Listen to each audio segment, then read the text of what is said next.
It's time for Twit This Week in Tech. Jason Heiner is here. Devendra Hardawar is here. Harry McCracken is here. We're going to get Harry to explain the story of the 1981 basic program he wrote that had a bug that he finally fixed 40 years later. Then we'll talk about the Apple iPhone announcements and what to expect and what not to expect. Plus, Microsoft Surface announcements. Will there be anything exciting coming this Wednesday? There is a lot to talk about, and I've got some great people to do it. Stay tuned. Twit is next. Podcasts you love. From people you trust. This is Twit.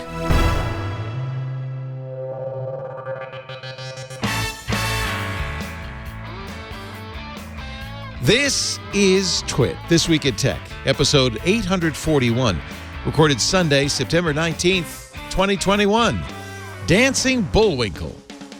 This Week in Tech is brought to you by Nareva. Nareva is revolutionizing audio for meeting and learning spaces by making it possible to get full room microphone coverage in medium to large spaces without the cost and complexity of a multi-component Pro AV solution.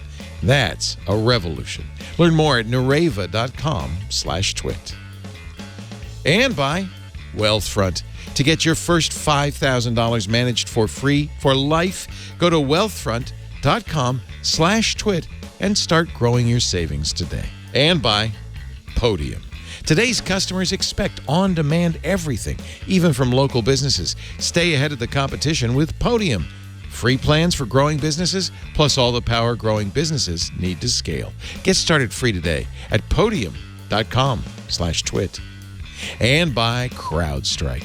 CrowdStrike harnesses the power of every click, every action, and every ally to grow stronger and stop cyber threats before they can stop you. Join the fight and experience the power of Falcon Platform free today at crowdstrike.com/twit.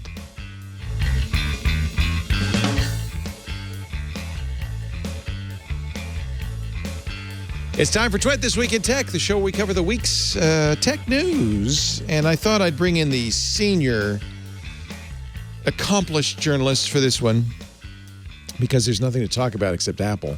So we got some heavy hitters. Devendra Hardawar joins us. He is senior editor at Engadget, now in Atlanta, Georgia. Hi, hello, Devendra. Hello. I'm right outside of Atlanta, but it is, I can reach it. It's really close. You're just an arm's length from Atlanta. And Devendra is always a welcome guest now in his new Atlanta basement. Yes, it's nice to have a basement. Better than a 2-bedroom apartment in Brooklyn. Yeah. This is a first because I think normally we have people in Brooklyn. We usually have 2 or 3 people in Brooklyn. It's the first time we've had 2 people in the Southeast because joining us from Louisville, Kentucky, Jason Heiner. He is editorial director at CNET. Hi, Jason. Hey. So since we're all seniors, do we get like a 20% discount? Yeah. I don't mean seniors in age. I mean senior journalists. You're all important people now. Well, we can't. Lindsay Turrentine won't come on anymore. She says, I don't do journalism anymore. I'm all administrative. So at some point you get, it's the Peter principle. You're going to get pushed upstairs to a managing role, and then we're going to have to lose you. But for now, still a senior journalist. Thank you. Thank goodness. Thank goodness. Also, Harry McCracken is here. He is a senior technology editor at Fast Company. Hi, Harry. Hey, Leo.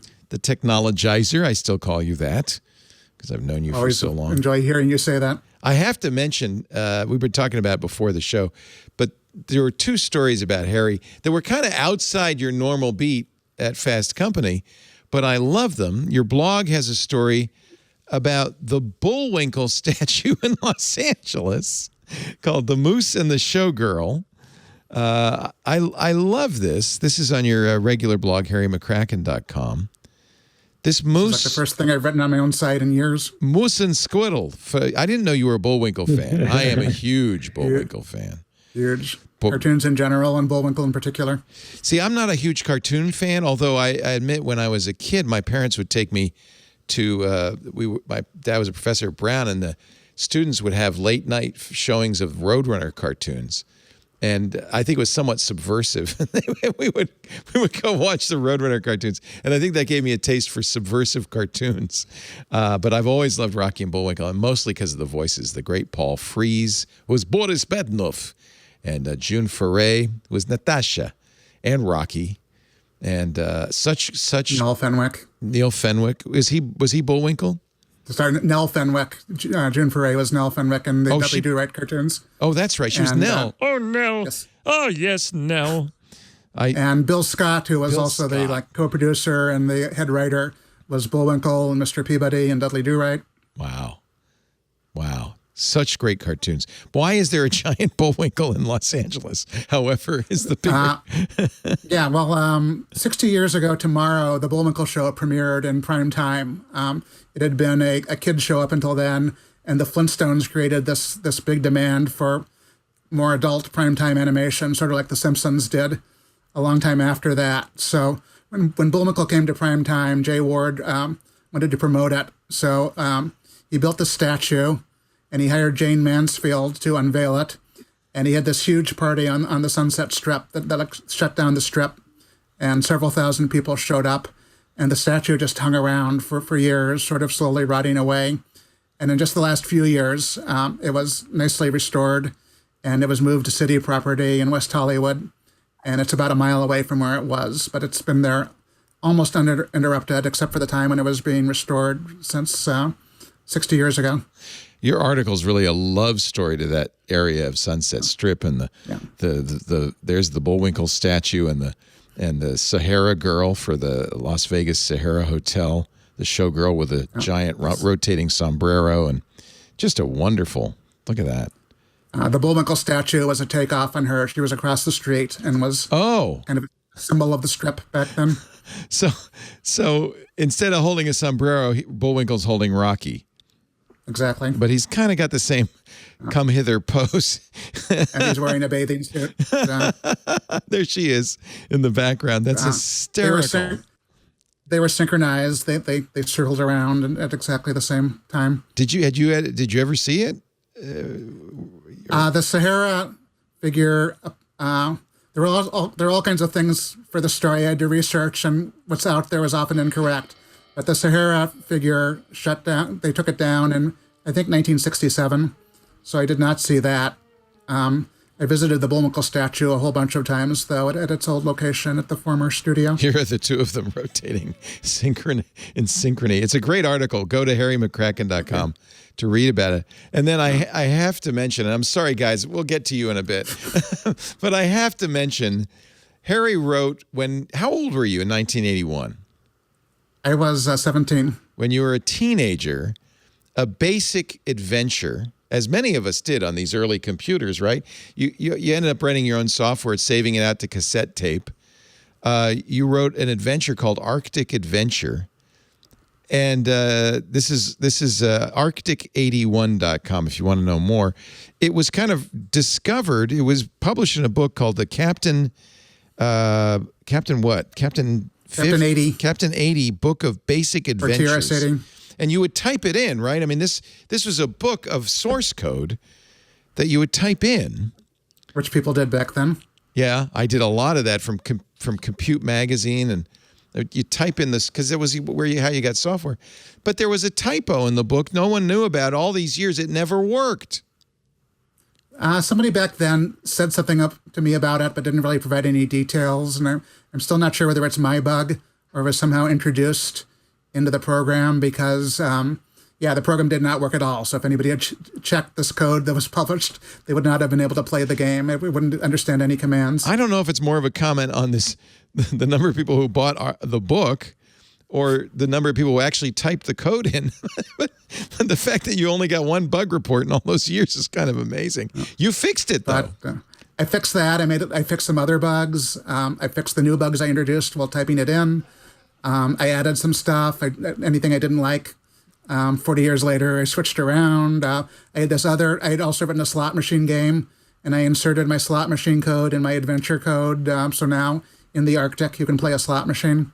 Wow.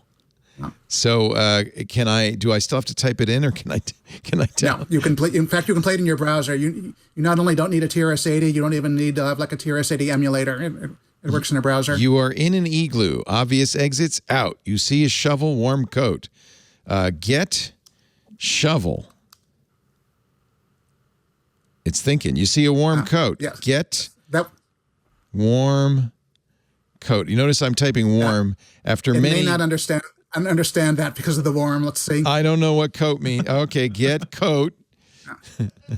One thing I learned is back then people played so many of these games, they sort of intuitively understood stuff like you should just say get coat. Yeah. And I actually made a number of changes based on having people who did not remember this whole world play the game, and some stuff that was obvious back then is confusing.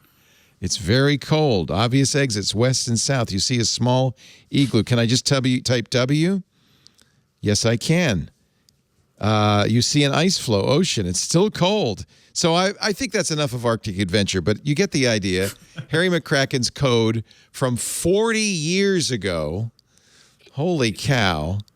So great.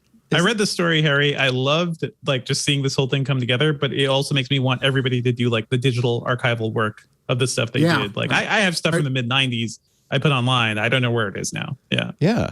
My friend Charles, who was my friend in high school and is my friend today, updated his adventure from back then, and that's also on Arctic 81.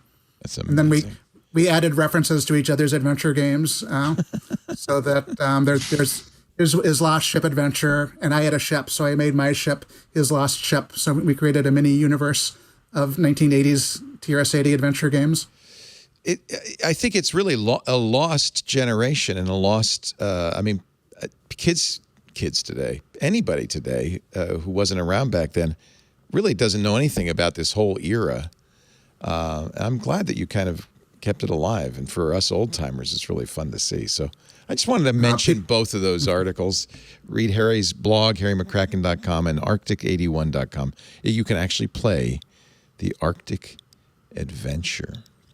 That's not the big story of the week. It isn't? People tune in for iPhone stuff, and you're playing a text adventure game. It's amazing.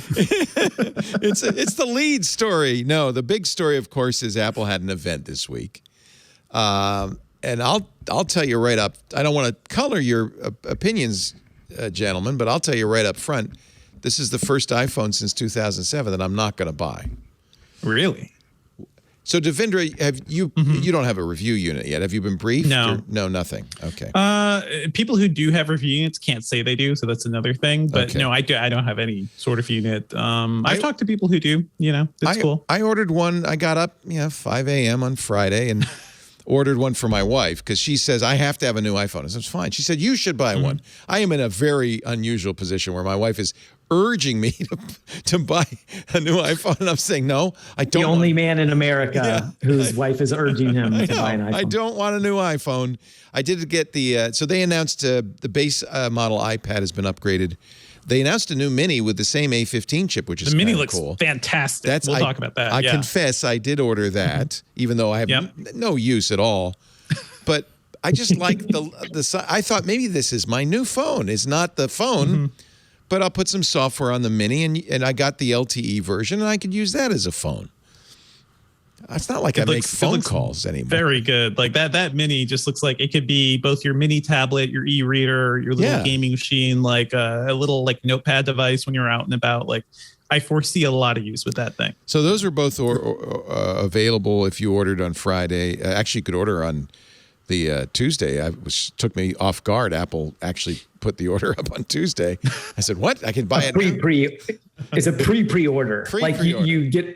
You put all your details in, and then on Friday you just hit the button. No, Ideally, it didn't actually work. That was way. for the phone. Oh. For the Mini, you could actually buy it. Oh, for the tablet. You're right. I'm sorry, Leah. Yeah. Yes. Which I thought, oh my God, I've missed out. Have not, by the way, I don't know if Apple's supply chains worked out or the ordering isn't quite as brisk, but it wasn't so hard to get either one of these. One thing you won't be able to get is the new Apple Watch. Which they said, you can get it later this year. Sometime we won't say anything about a delay. Yeah. Yeah, sometime this fall.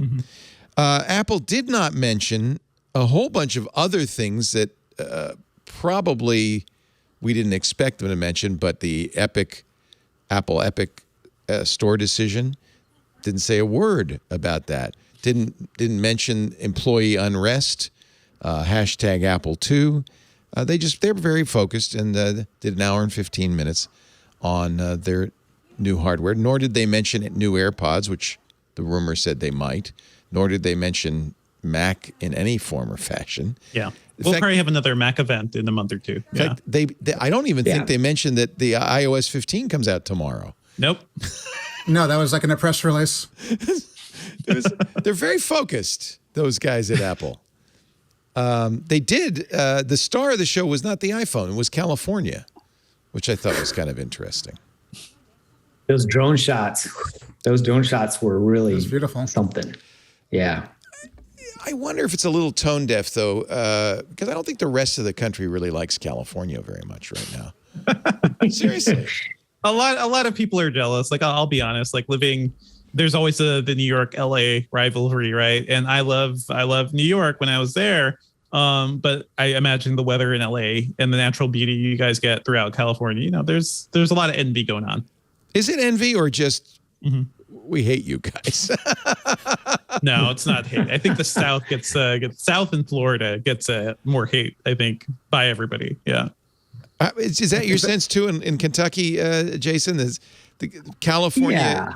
It used to be, Hollywood, the Golden West, but I think of late it's not quite that. That's what Apple portrayed it as, the magical state.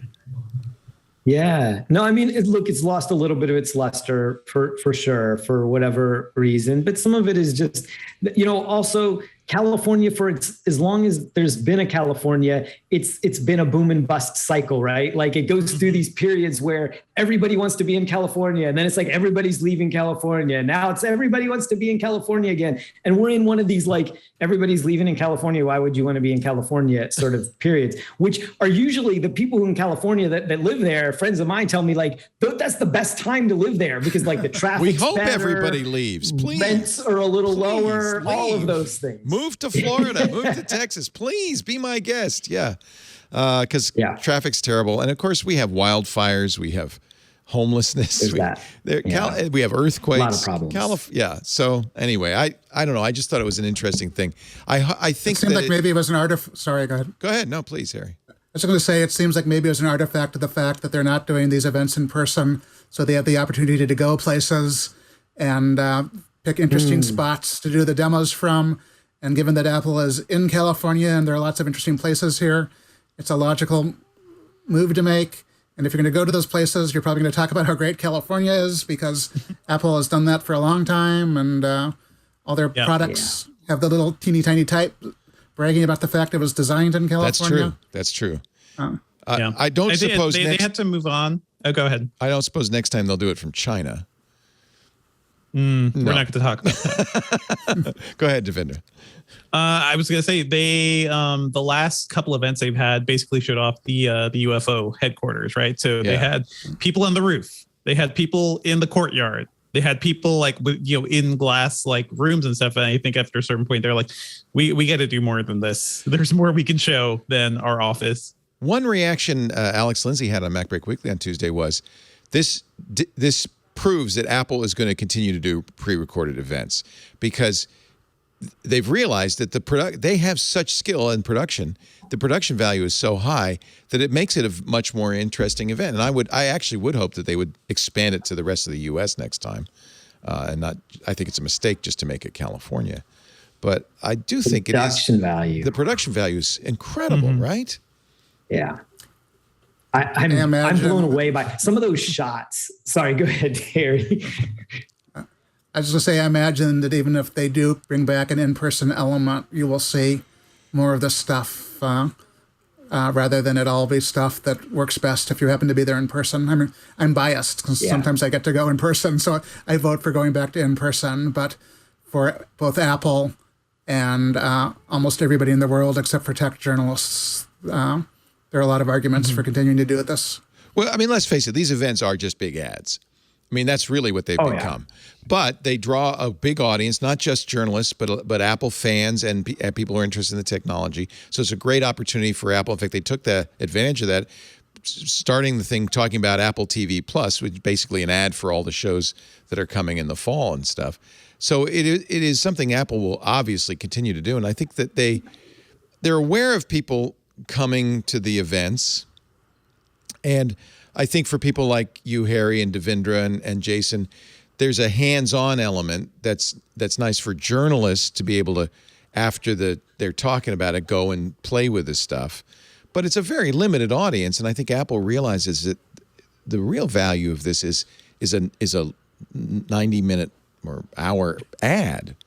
Yeah. And also showing things in action, showing people using things not just on stage, but in like a real world environment. I think there's gonna be more benefit of that. I almost wonder, like, I'm surprised Apple doesn't do little things around its stores. I haven't been to an Apple store during an event time, but do they do anything to be like, do they show the events as they're happening in a store? Because that would be kind of cool to get the like local hardcore fans in too. I don't know. Do they? They shouldn't they? I don't think so. I've always thought that too, Devindra. I think it's a great point, because these stores, it's sometimes there was one time when I can't remember, I had an appointment or something and it was overlapping part of the event or right before.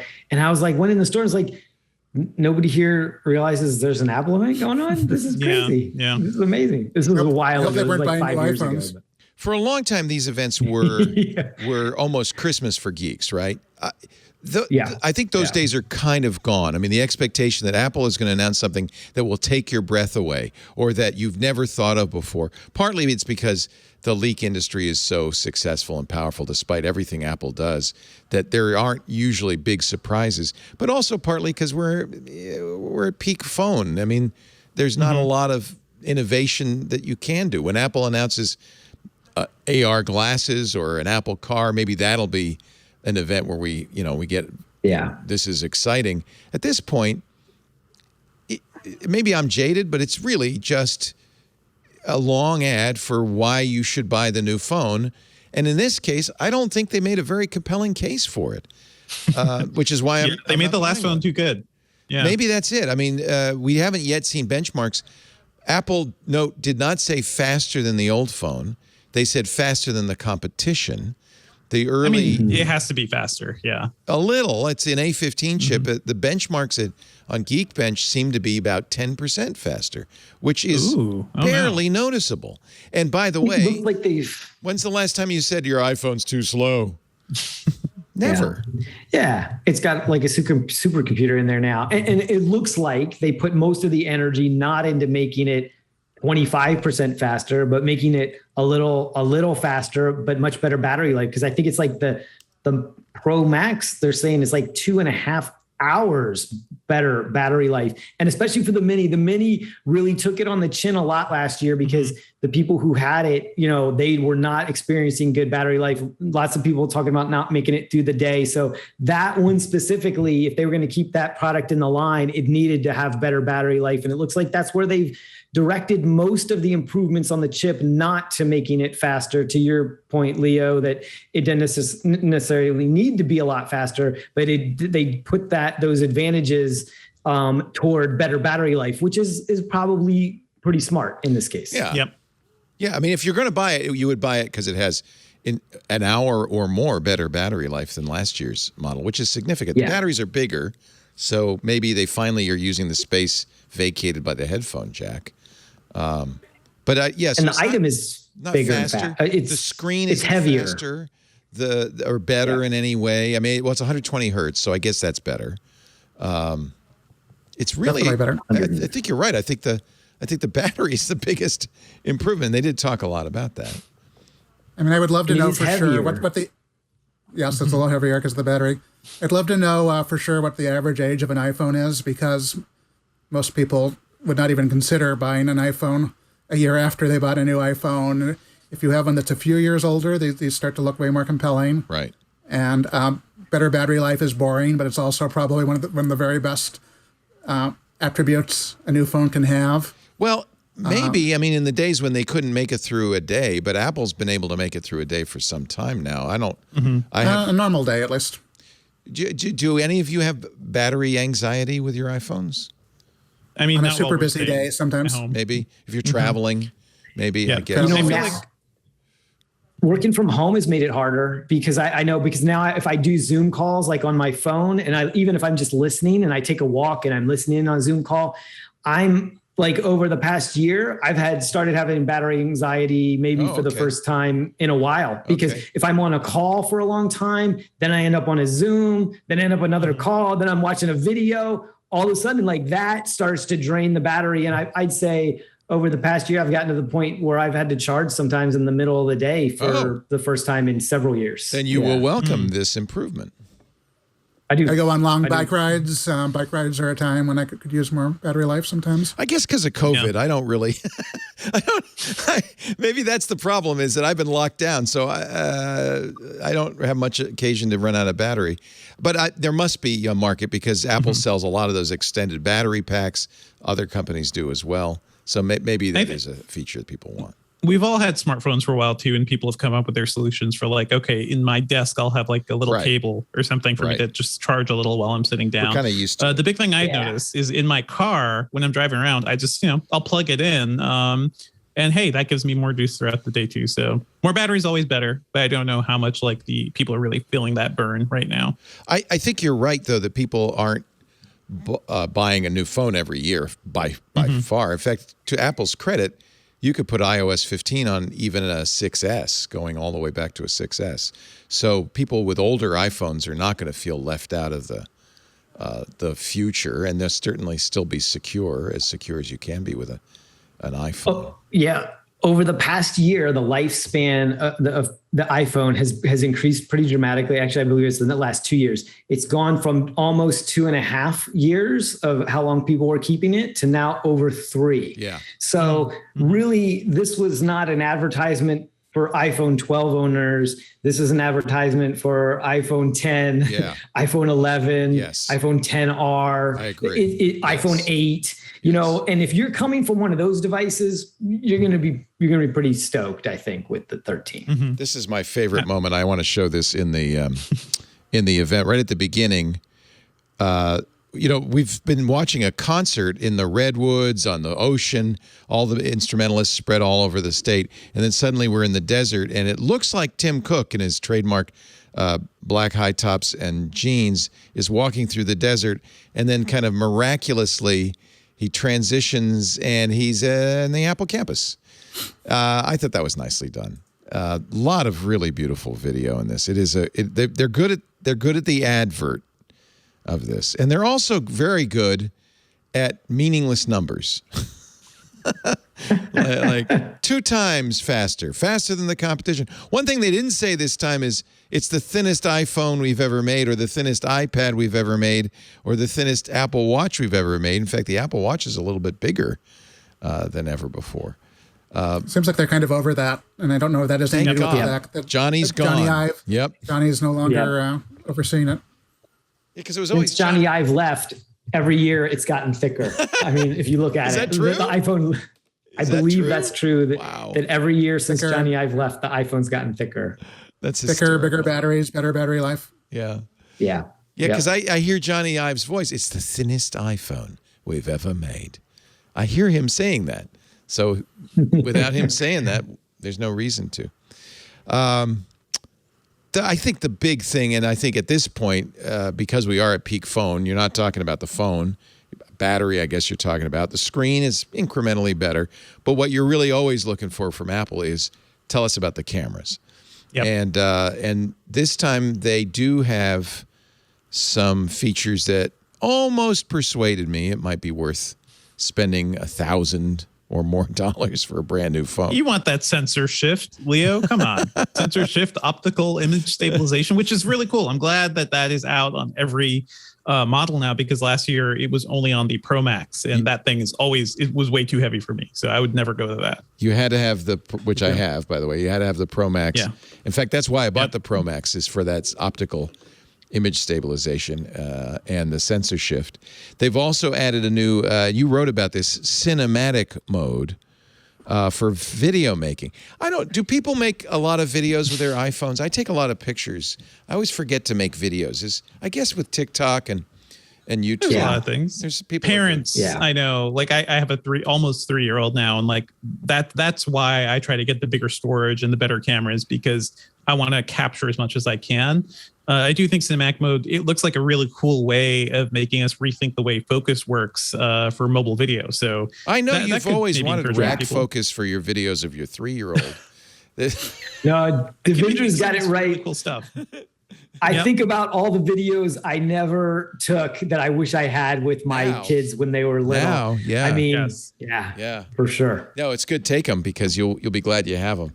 I have one video that I took with my first digital camera. It was an Olympus in 2001, I think it was, of my son, the first time he ever read to me.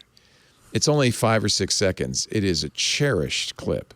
Yeah. I mean, if I had his first step, I would be, or my daughter's first step, I would be thrilled. Yeah. But I was too busy working. And I think a lot of people would want to get like an action cam or something too. Like I also have a GoPro, and my dream is to have that for vacations and walks and stuff too, just to capture. But it's I gotta warn you, cinematic mode looks cool. It got to the point where both my kids would say, "Dad, stop taking pictures. Stop. Put their hand up." I have a lot of pictures of my kids with their hand. I got a bunch of these too that look like this. Yeah. And that's when they become teenagers. Yeah. Get those new Facebook glasses. You can take all the pictures you want. So by the time your 3-year-old is a teenager, Devindra, you'll be in good shape, because there'll be like all these, these glasses out where you'll just be able to like blink your eyes 3 times and then it starts recording. Yeah, I don't want to live in that world. That's gonna be Dad's bad. Recording all the time. So Apple made not 1 but 2 movies. They made a cinematic whodunit to demonstrate rack focus. Now, first of all, and Devindra, you wrote the article about this. So I don't think they're actually changing focus, are they? It does. I mean, I haven't seen a full technical deep dive in this, but it does look like the sensor is big enough to focus on something in the foreground and then shift that focus all the way to the back, as if you were using a film, or a digital. There's some debate about whether they're changing focus optically or whether they're blurring. It could be. It could just be a blur. But at the end of the day, what does it matter? Right? Like, I don't think portrait mode is simulated. Yeah. Portrait mode is a blur. It's not real bokeh. It's a blur. We don't know. I guess we won't know until we get the phones or till the embargoes are lifted. My understanding is that with this, so I think this was post-produced, because what they said is you can take that video and then in post, you can change the focus. So I think that's not, probably it tries to do it dynamically, but like this one we saw where it's perfect, I think that in post, they were switching, and fine tuning the focus. Computational photography. That's why I think it is just blurring, because you wouldn't be able to record enough information. I mean, that was what the Lytro did, right? The ray tracing camera. Lytro, it recorded enough information that could have varying focal planes. But that's not what the iPhone is doing, I don't think. No. It's not doing ray tracing. Functionally, if you get a good blur and you can mimic some of these features, it'll still look pretty cool. They did show off one thing that was like a smart version of this, where a character can look away, and I believe it can automatically shift focus based on that. They claimed AI was being used to determine what the point of focus was and to automatically rack focus. So you can do it manually by tapping. But they claim that their AI is smart enough to know, oh, you looked away. What are you looking at? Oh, let's focus on that. Okay. I think we have to see this to really. Yeah. It's interesting. It is limited, and they didn't say this in the presentation. It is limited to 1080p 30 FPS. So a lot of us are used to doing 4K 60 on our iPhones at this point. So then you have to start making that choice. Do I want this to do like a cool cinematic staging for this video, or do I want to get the best quality I can get? That's a good catch. So, Oh, that's not good. Yeah. Okay. I do feel I would keep it on 4K. Yeah, 4K 60. Yeah. I want Dolby Vision, baby. Go ahead, Harry. I was just going to say that I'm at this point, I'm kind of used to Apple doing these events where they show these unbelievably gorgeous still photos and now these incredible videos. And my own still photos and videos are not improving in quality at the same pace as Apple's are. And I'm always curious who's taking these incredible photos, and are they really in kind of the same environments that us regular people take them? I completely agree, and I always remind myself there still is a reality distortion field, because Apple's very good at creating this environment where you go, oh, that's beautiful. So I always have to remind myself those photos are taken by professional photographers using studio lights. So that's not natural light in most cases, in very controlled circumstance, and these guys know exactly what the capabilities of the camera are and are playing to it. So yes, your photos are never going to look like that. On the other hand, and it's not just Apple. I mean, you could say the same thing about the latest Samsung phones, and I'm sure the Pixel 6 when it comes out. Yeah. You can Samsung does the same thing, but does it? Yeah, you can take really good photos. Damn good photos, even when good photos light. With both of them. I'm talking about like the advertising of them, like in terms of showing off what their devices can do. Samsung is totally doing what Apple does, but kind of does the commercial aspect of it worse. So it's just kind of funny to see everybody kind of follow there. Was it Samsung or no? Maybe it was OnePlus that got busted because they were using SLRs to shoot the photos. A whole bunch of companies. I think it was. Yeah. Some of them do it over and over again. Yeah, they don't stop. The Samsung events, and Samsung's putting out some pretty, crazy quality products too. But the Samsung events feel more like a commercial. Apple somehow, the art of it is that it is absolutely a commercial that feels a little less like a commercial and feels a little more lifestyle-y. And it's a TED Talk. It's so many things. Yes. Yeah. It's there is a terabyte iPhone now, Leo. So you have terabyte option. That's another nice upgrade for some people. I am the idiot. And one of the reasons I'm not buying the iPhone is because I'm the idiot that bought the terabyte M1 based iPad Pro.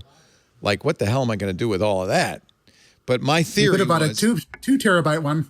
I think I did. I maxed it out, whatever the max was. I think I got the 2 terabyte. It's a laptop. In fact, it was a laptop price. It was $2,500. I don't know what I was thinking. I was drugged by the Apple reality distortion field. But I have to say, looking at what Apple's doing now, this is a long way from the days when even Steve Jobs, as great as he was, would stand on the stage and go through the demo and all that. This is a whole different kettle of fish Apple's producing here. These are program-length ads that are gorgeous. And I don't think Apple's going back to the Steve Jobs theater and the static presentations. They control this too tightly. They're able to make these look gorgeous. And since COVID, they've gotten better and better. This one was dramatically better than previous ones. They also realize that the world doesn't want to see the same 2 or 3 white guys doing all the demos in every event. So they cram in all kinds of people. It's just kind of way more interesting based on the fact you get to see a lot of faces you would not have seen in the past. But none of those people dominate in the way that Steve Jobs once dominated, or even Phil Schiller.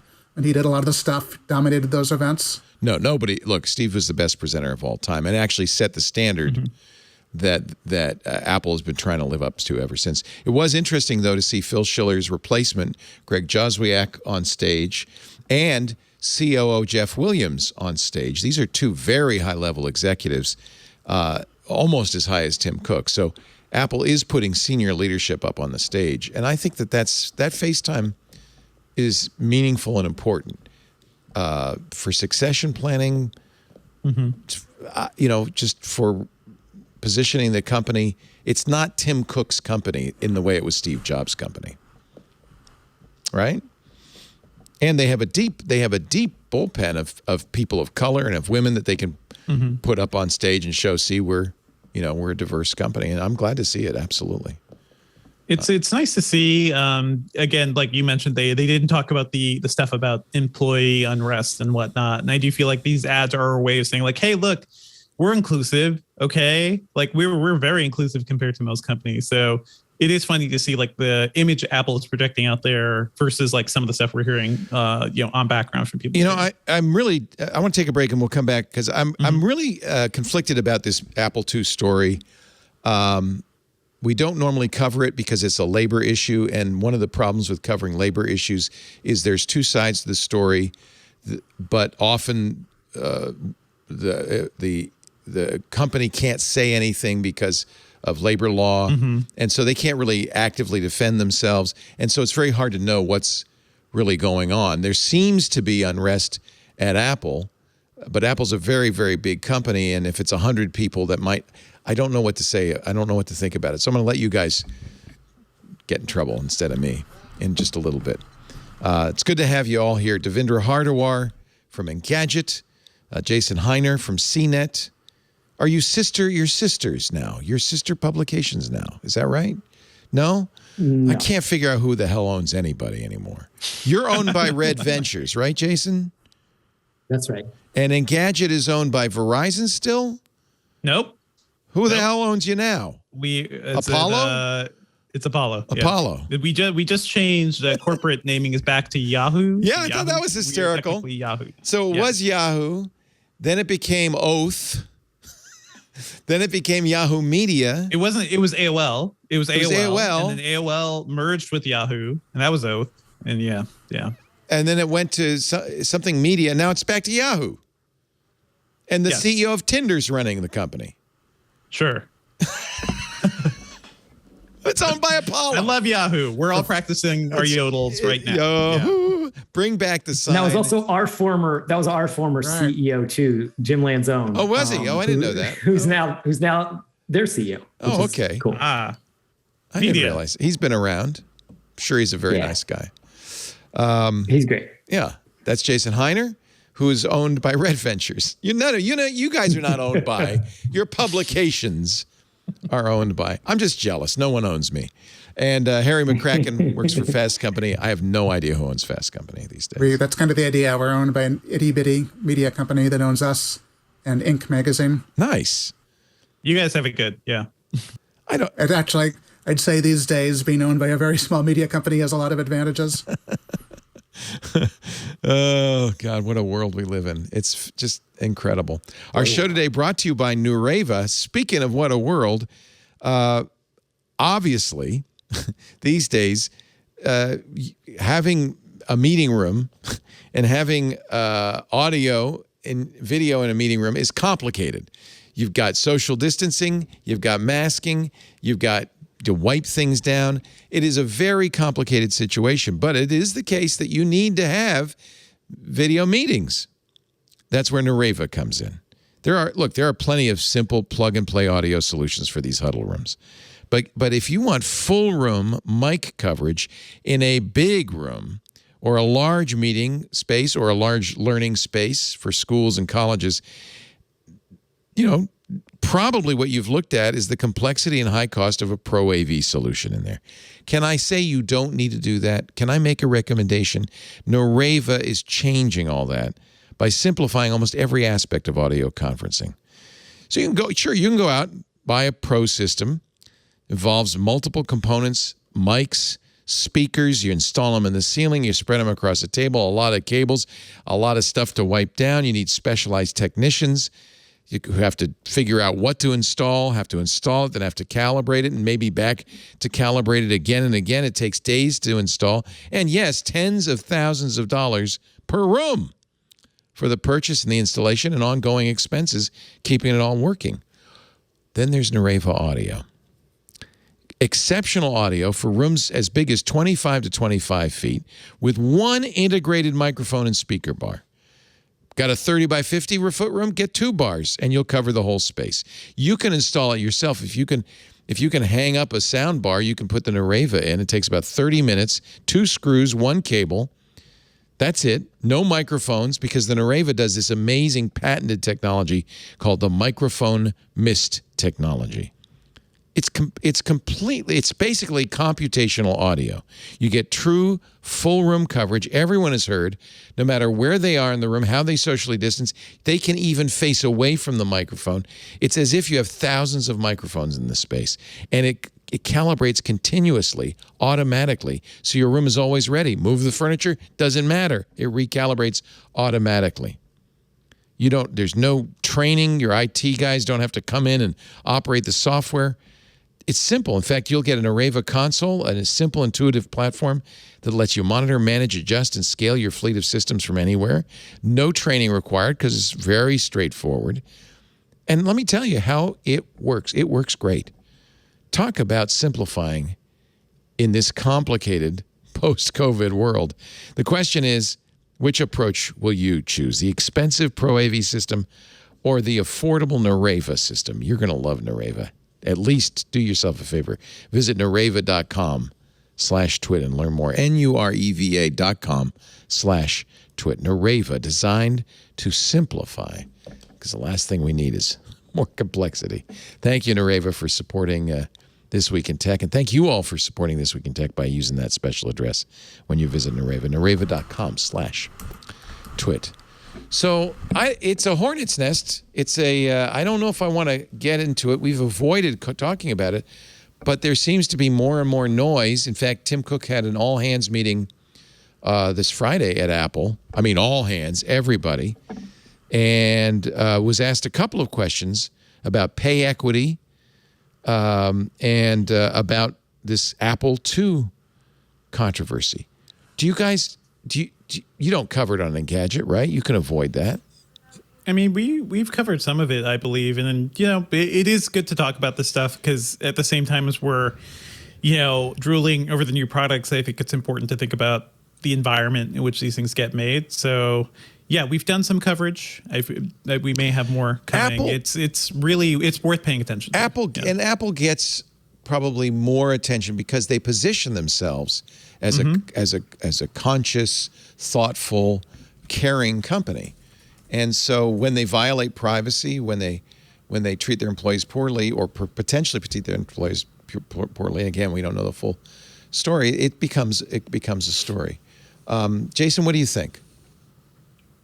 Yeah, we're running a package right now, an editorial package called Made in America. And it's part of our road trip. Every summer, we do what we call a road trip, where we're going to different places to speak with founders, speak with companies, do the stories that are often, fall behind the headlines, right? We sometimes say, and just like get overlooked or don't get deep dives. And so the one that we chose this year, because we're still sort of limited travel wise for COVID, is this idea of Made in America. So exploring what it means to make things here, what that the effects are for labor, for the products that we use, for the talent that we develop, all of those things. And the head story is supply chains, labor costs, consumer apathy, why Made in America is a tricky idea to sell, by Connie Guillermo, who's the editor-in-chief of CNET. And so that puts it in some perspective that a lot of these things they're not black and white issues, right? There's a lot of nuance and understanding. So for example, in the US, as much as we'd like to make things in America, we've chased away, because of the way that we've exported a lot of labor, a lot of machinists and a lot of the people who make the machines that make the machines, right? And so we have some fundamental challenges to being able to actually make more things here. And then labor has to do with that too, in terms of the ways that we are used to paying people, the ways that because of the way that we have healthcare and retirement and pensions and those kinds of things, the cost of labor is different. It's not just here, but in other parts of the developed world. So, these are challenging issues. It's been an issue for as long as there's been people making things that labor pools tend to move to places where there's not as much of a developed sense of those kinds of things, and where labor over time, as it gets more developed, it becomes more expensive because people they organize, their expectations become higher, and their skills are valued more. So this is one of the greatest challenges of the 21st century. It's not limited to Apple. It's not limited to Made in America. It really is one of the things that we have to really get our arms around, because it has a lot of implications for average citizens, societies, human rights, all of these things. Yeah, interesting. There was great. Go ahead. Interesting data point. When the additional unemployment benefits ran out a few weeks ago, people thought, oh, now all those people who have been avoiding coming back to work are going to come back to work, and they haven't. It seems to be. They haven't, and at least in early numbers. And I've seen some people call it this kind of silent strike, that low-wage employees in this country particularly, and you see help wanted signs in every restaurant, everywhere, at least here in Petaluma, are not going back to those jobs because they were crappy jobs to begin with. And absolutely. Do you think that's the case? Yeah. Oh yeah. Definitely. I mean, my first job was in high school, and I've never done a food industry job. I've done a bunch of service jobs, and I was a floor guy at Office Max, RIP, and making $7 an hour, and generally not being treated well by a lot of customers and stuff. And that was a pretty glossy job compared to people who are behind fryers and everything. Oh, I was behind it. My first job, and for years I worked at McDonald's as a fry cook. I loved it. I felt like I learned how to work, but when I think back, I was making $3.50 an hour. Yes. Or actually, I think it was probably $2.35 an hour. But it probably went further, right? Than well, it did actually. Low-wage people. I did the calculation once, and it's more than the minimum wage today. Yep. So that's it. Yeah. That's it. How So long we ago need to have this sort of reveult against the status quo that we've got right now. Yeah, I mean that's why I went to college too. Is that I didn't want to be I didn't want to be a fry cook for the rest of my life, and I wanted to get a better job. Talk to millennials who graduated around 2008. Right. I think feel a lot sorry of people, for them. A lot of people coming into the workforce now, and certainly of my demographic, kind of feeling the thing we were sold by our parents and by the adults and everything was a complete lie. So it is part of that too. There is definitely, it's not even so much a silent revolt. People are very actively saying all these things. So yeah, I think we got to pay attention to this. So to some degree, I think that's what's happening at Apple. I don't want to downplay the very legitimate complaints about pay equity, harassment, and discrimination. But I think also, I get the feeling, of course, I'm an old guy, that you millennials just like to bitch. Well, people didn't used to say things. People didn't. No, used we to put speak up with it. In a way. No, yeah, we put up with it. You grinned and you bared it, and then that led to decades of institutional racism and sexism in Hollywood and elsewhere. The generation that's saying, "Hey, hell no, let's just let's speak up stop and it now. Put a stop to some of this." Yeah. I think that is whining, and you want to be a good whiner because things have to change in a certain respect. That's when it comes part to of- Apple, though. That's part of one thing I want to add. Go ahead. There was a lot of good coverage around this. I want to shout out some of the stuff from the New York Times. And I think one big thing they pointed out is that Apple has historically always been a very secretive company, right? The groups were all separate. They couldn't really see what the other folks were doing, and they couldn't really interact with each other. But post-pandemic, they joined Slack, and the entire workforce was in Slack. And they were able to talk with each other and actually start organizing in that way. So much to Apple's horror, in fact, they shut down the pay equity channel. Yep. And that was probably let's not talk about that. Not a very diplomatic or smart thing to do. Yeah, good reporting by Jack Nackis and Kellen Browning in the New York Times. And they said that the complaint really seems to be as much that this culture of secrecy has caused kind of problems at Apple as a result, and ends up kind of suppressing any conversations about this on the grounds of secrecy. And that maybe that's all not of the these healthiest big companies, thing. all the tech giants used to be really good at having a code of silence, and it's really broken down in the last few years. Google has had perfect example. much rawer problems, more things that are very specific and very disturbing that have come out. These companies all used to have these big all hands where they shared a lot of stuff, and very little of it got out. These days, now it leaks every time. It leaks every time, Yep. and so a lot of them have shut down kind of the culture they used to have, where they discuss stuff openly, but it didn't get out. With stuff like social networks, it's much easier now for employees to speak out. And I think in the old days, it would not even occur to you maybe to say negative things about your employer in public on Twitter or wherever. and now quite a few people do that. Employers hate it when employees compare salaries because it ends up being people want to get paid more. And but at the same time, it's very good for employees to know what people are being paid, to make sure there is pay equity and to ask for a fair salary.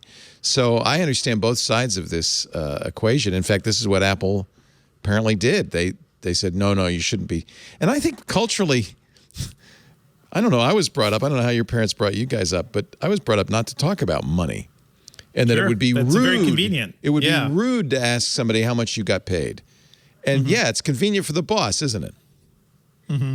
So one thing that I was impressed, when CNET last year, when CNET was acquired by Red Ventures, and Red Ventures is a private company, so they have a little more freedom in the ways that they operate. But one of the things they do is they publish all of the pay bands for every role in the organization. Really?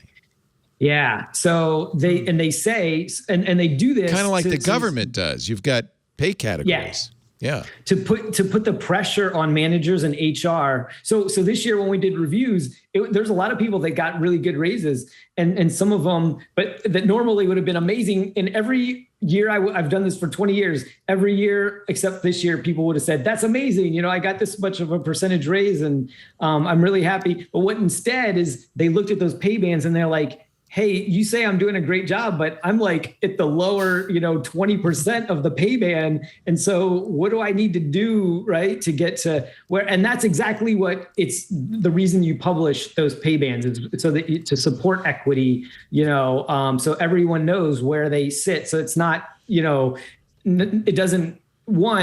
Then it's less about people talking or it being this like behind the scenes wrangling you have to do with certain other employees. It's just more of a public thing in the company. And I do think that's good. And I think we've gotten to a bad place in America with, Peter Drucker was like supposedly the management guru of America, right? For a long time, really created this idea of developing management as a skill. And he had always said that the CEO should never make more than 20 to 25x of the average worker in the company. I agree. Yeah. Right. Mm-hmm.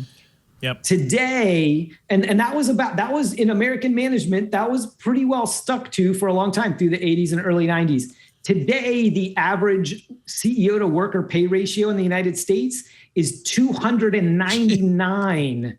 CEO pay is insane. And that's partly because CEOs have been able to co-opt the board of directors who were supposed to keep a cap on that.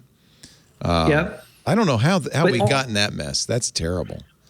It is terrible because all of the gains of the past 20 years in companies making more money, in growth, in innovation, all of the gains, if you look at it, all of the gains have shifted instead of across the company. They've shifted disproportionately to the top 20% of the company, taking all of the gains. That is like an unsustainable, unequitable, insanely unfair way of distributing the income and the winnings, essentially, of all of the work that's gone on and innovation and productivity gains of the past 2 decades. It's also a perverse incentive, I think, because a lot of that compensation comes in the form of stock, which incents the management of the company to focus on quarterly results and stock price instead of proper management, proper planning, and long-term thinking.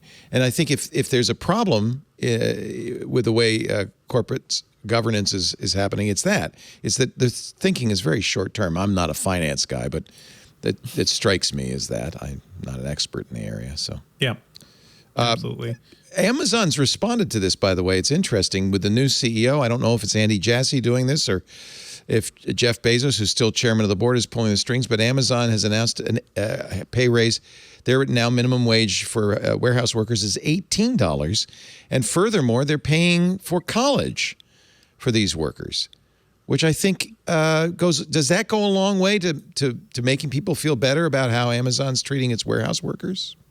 It helps even people who don't work at Amazon because other companies that are competing with Amazon in a town have to match that in a lot of cases. So there are a million things we can criticize Amazon about in terms of its relationship with its workers. But Amazon was like the first big company to go to $15 minimum wage, and then others followed, and going to 18 will probably help too. Yeah. And they're doing it out of self-interest. They're not doing it because they have a kind heart. They're doing it because they need to hire enormous numbers of people, and the single best way to hire lots of people is to pay them better. I think 150,000 more employees this year is the plan. Yeah. I think it's interesting they're offering college education because in a way that's saying, look, we know you guys are going to be replaced by robots in the next few years, so you might want to think about getting upskilling so you can get a better job down the road. But I think that's a very generous thing to do. I like that. Louisville, they partially did that in Louisville. Louisville's a big Amazon city because of shipping, the third largest freight airport in the U.S. And but they did it because they were under pressure from UPS. So UPS has done that for a long time. They pay, it was like minimum 15, and then they pay for you to go. A lot of those are third shift, and they pay for all your education when you do it. Great. And so they had to compete in order to be competitive here. They had to compete with UPS. And so I think that's one of the reasons they did this, not necessarily even them being ahead of the game. I think they're trying to keep up because a lot of those jobs, increasingly, they're trying to create their own shipping fleet. I remember we talked about this on Twit about 10 years ago. We said, look, if you look at their bottom line, most of Amazon's costs, the fastest growing cost is shipping. So they're going to either buy UPS or or FedEx, or they're going to set up their own UPS and FedEx. And it's the latter that they're doing now. Most of these jobs are them essentially taking shipping under their own in-house, being vertically integrated because they were paying so much to these shipping companies. As Doug M. has pointed out in our chat room, $18 an hour still only comes out to $37,440 a year. Yep. I don't know how it is in Louisville, but you couldn't live in this area for $37,000 a year. It would be very barely hard. Here either. Yeah. It wouldn't be good. And here's the thing, the higher pay is also a way for Amazon to kind of deflect from the way they grind down their workers. It's still a very hard job. Yeah. It's still bad. Yeah. And just even look at your delivery drivers, folks. Like if you get Amazon trucks in your neighborhood, they are running. Like the delivery drivers that come to me once in a while, they hop over things on my lawn, they race to get the thing down and then race back because they're being clocked because the algorithm is watching them. So sure, they're being paid a little more, but it is to basically justify that. Yeah. And they're not, and a lot of those people are not Amazon employees. They work for very small delivery firms that Amazon helps set up. And even if Amazon does, try to impose certain standards on these small delivery companies, it's not the same thing as working for Amazon. And you don't necessarily get any of the good stuff that comes with an Amazon job. Well, that's our labor segment, kids. I never thought I'd be covering the labor market on Twit, but it does really impact. You have to because the products we're buying, are on the backs of the people who are making them and selling them and delivering them, and I feel guilty all the time. I order stuff from Amazon almost every day. In fact, my Amazon Echo, somehow I turned on notifications. Every morning it says, you'll be getting a package today. I say, I know, you don't have to tell me that anymore. Stop it. Tell me something I don't know. So I feel a little guilty about that. Lisa actually canceled her Amazon account in order to try to shop locally more. Although if you're buying something from Walmart or Costco, I don't know if there's that much of a difference buying it locally or not. But it's a different devil. She's trying. Yeah, it's a different devil. She's trying. But to this day, she'll say, hey, can you order something for me on Amazon? So it's hard to get out of that cycle. It really is. One good takeaway from this segment, by the way, is everybody should know, by law, you can discuss your salary with your coworkers. So if your boss tells you no or tells you not to do that, that is illegal. And it's not you impolite. Should be able to talk about it. It's not impolite, even though my mom told me it was. It's rude to talk about money. She said, Leo, don't ask, don't tell. And by the way, it's a good, as long as we're, being good citizens, you don't have to buy a new phone every year. In fact, it'd probably be a good thing if you waited a few years before you bought a new phone. Sure. And when you buy a new one, buy the last one. You don't have to buy the newest one. Get a better deal on the iPhone 12 or something or another phone, or get it pre-owned. Like, there's so many things you could do. You don't have to have rack focus for your 3-year-old. Really, you don't. Yep. We did a story recently about buying refurbished stuff, which for a lot of people makes total sense. And if you buy refurb from Apple, you get the same warranty. You get stuff that the only way you can tell it's not new is because the box is a little plainer. For all the people that rush out and buy stuff on the day it comes out. There are even more people where it makes sense not to do that. There is a really good trend. When I buy phones these days, I notice every time they say, do you have a trade-in? Yeah. And they gave you a fairly decent amount of money. I think from Samsung, I bought the Galaxy Flip 3 and I traded in my Fold. I think $700 or $800. Admittedly, it's not the total amount, but it's a pretty good chunk. Apple offered a trade-in if you buy the new iPhone. And the reason they can do that is because there's a brisk market in used phones. And a lot of people are buying secondhand phones. It's probably the better, smart thing to do. Absolutely. So you can get a surprisingly good deal with refurbs. I bought my wife a refurbed Dell XPS 13 2-in-1, and it somehow ended up with 32 gigabytes of RAM. Nice. Which is not what I paid for with a $1,200 laptop. So it's like, things happen. Sometimes things are mislabeled. You could get a fun surprise with your refurb. Have you guys reviewed the Framework laptop yet? I think we have looked at it. I haven't touched it, but it's very intriguing. I really love it. I bought one. You made me think of it because I usually get an XPS 13, and I got this instead this year. Love it. I do a review this week on Hands on Tech, but I think it's not only is it repairable, but it doesn't feel janky because it's repairable. It feels great. It feels solid. I love the upgrade path to it, and it's a 3x2 screen, great screen. It's my new favorite laptop. So that's encouraging that you can build a repairable device. I'd love to see them do phones. An upgradable device, even in a laptop. I think that's great. Let's take a little break. More to come. We still haven't talked about the Apple Watch, or I don't know. Do we care? I don't care. We can talk about that. There's other things to talk about. It's nice. It's nice. Yeah. You work hard for a living, folks. I know you do, to earn all that money. I hope you're investing it for your future. Can I make a suggestion? Yeah, I know it's fun, the stonk memes and the rocket ships and the diamond hands, but day trading is not a path to wealth. In fact, did you know that decades of data show investors that trade individual stocks underperform the market every year? Only 1% of day traders beat the market. I got a recommendation for you. Wealthfront. You should open up a Wealthfront investment account today. You don't have to pick stocks. You don't have to trade manually. You just go to wealthfront.com/twit and start saving now. And through the magic of compounding, you'll be amazed. And I'm not saying you shouldn't have a little fun with your money, but the bulk of your money you should be putting in Wealthfront. Whether you're a beginner or you've been investing for years, Wealthfront makes it easy. They have the right tools for every portfolio. They will work with you to make sure that you have a portfolio that matches your needs, your plans, your time frame, how comfortable you are with risk or no risk.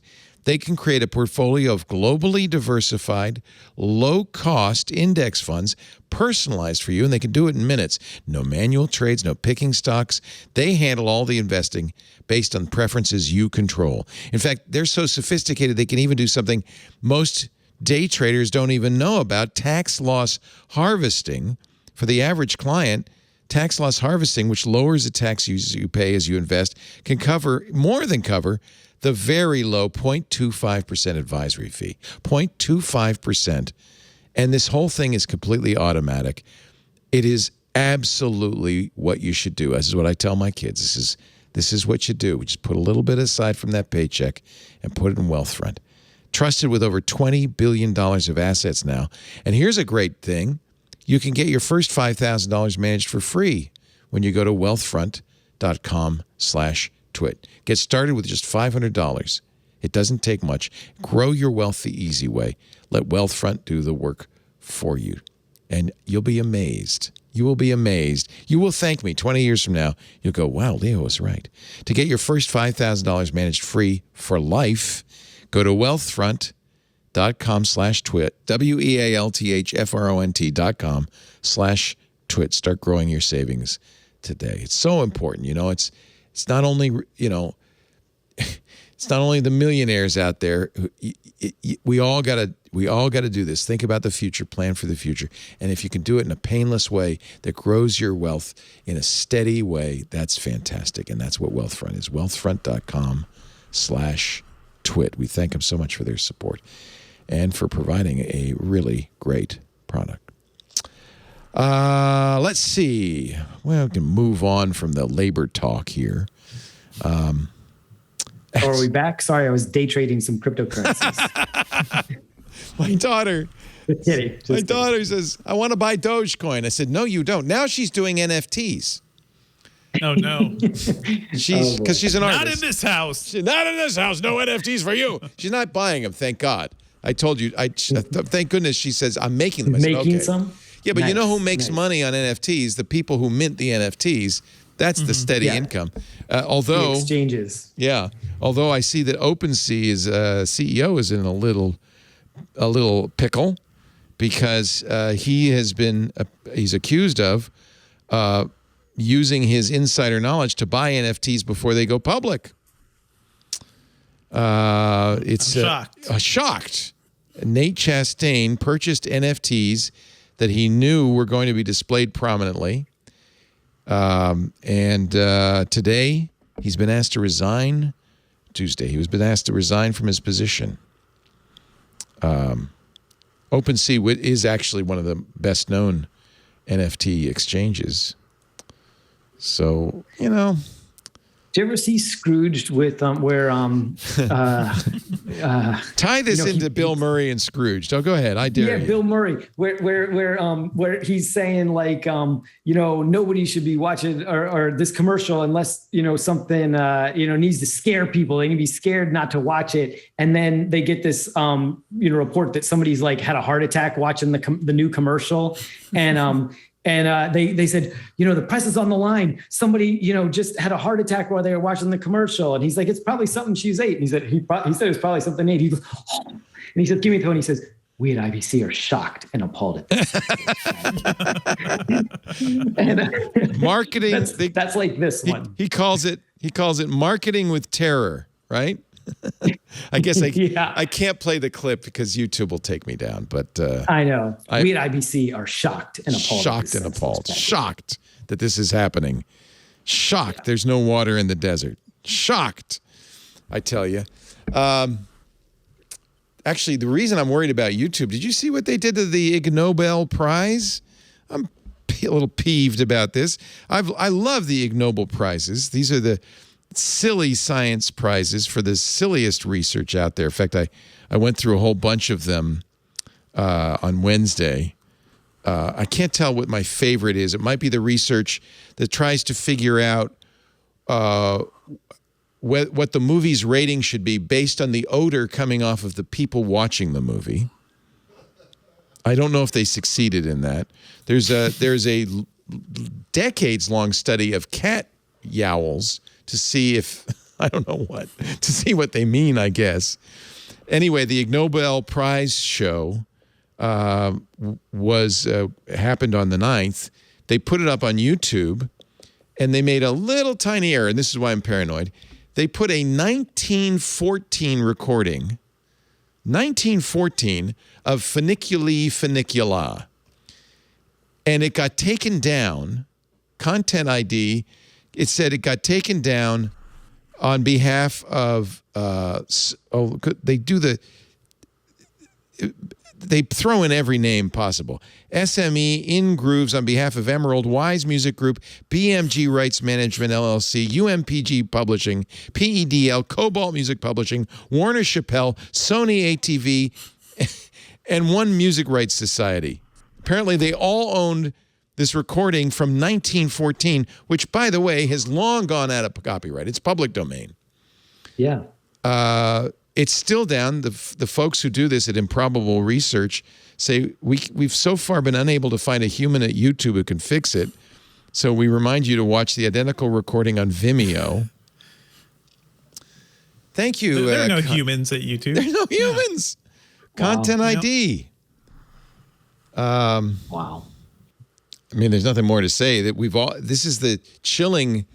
What do they call it? The chilling factor of this kind of thing is now I don't dare put anything, even though we're doing news coverage. I don't dare put any copyrighted material on any of our shows because you take it down and it's gone. You know, people can just also lob copyright strikes at you for no reason at all. It's a so mess. it's all really weird. bad. Yeah, it's a mess. It's a mess. I agree. It's a complete mess. I've had it before too, where like it's so nonsensical. Yeah. So I will just leave it to your imagination to hear Bill Murray Scrooged. We are shocked and appalled. Shocked and appalled. Just imagine. Big story in the Wall Street Journal saying that Facebook did its own research and knew that Instagram was toxic to young women. This was researchers in a March 2020 slide presentation posted to Facebook's internal message board, reviewed by the Wall Street Journal, said 32% of teen girls said that when they felt bad about their bodies, Instagram made them feel worse. Comparisons on Instagram can change how young women view and describe themselves. Facebook suppressed the findings, ignored them, and in fact has said, we're going to create an Instagram for kids because what could possibly go wrong? Facebook, of course, denies this. In fact, I can pull up the Facebook post where they say, the Wall Street Journal got it all wrong. But this is very much the Facebook playbook, isn't it? Absolutely. We at Facebook are shocked and appalled. Shocked and appalled. Yep. It's back again. Yep. And this was one of a whole bunch of stories the Journal did last week on different aspects of troubling issues involving Facebook learning stuff about itself and not responding to it, at least in the way that it might have. I have to say, the Journal never saw a anti-big tech story they didn't love because Rupert Murdoch hates big tech, thinks that it's stealing his money. Although these stories felt more like kind of this kind of stuff I expect usually to see from the New York Times in terms of this ambitious series of articles with all these insider documents and stuff. I mean, as far as I know, Wall Street Journal's editorial department is pretty independent, and I think they do good work. So I'm not going to, I'm not going to say their opinion pages are another matter. That's absolutely right. Fantastic. There is a difference between the two. And I think that this was good research. What should Facebook do if they know they've got a toxic product, right? I mean, that's pretty clear. They can't do anything. I think that's the main takeaway from all these stories is that Facebook keeps seeing and being made aware that it has all these issues and it's hurting societies. These algorithm changes make negative posts more of a thing that people want to put out there. They take no responsibility ever. They blame society. Divisiveness has always been a part of society. We at Facebook are not, making it more of a thing. It's dismissiveness, and it's never they never take account for what they are actually responsible for. Adam Mosseri, the head of Instagram, got in trouble for basically saying that, cars had their downsides too. But there are also good things about cars, and so on balance. Yeah, cars kill people, but they get us around. So you should put up with Facebook.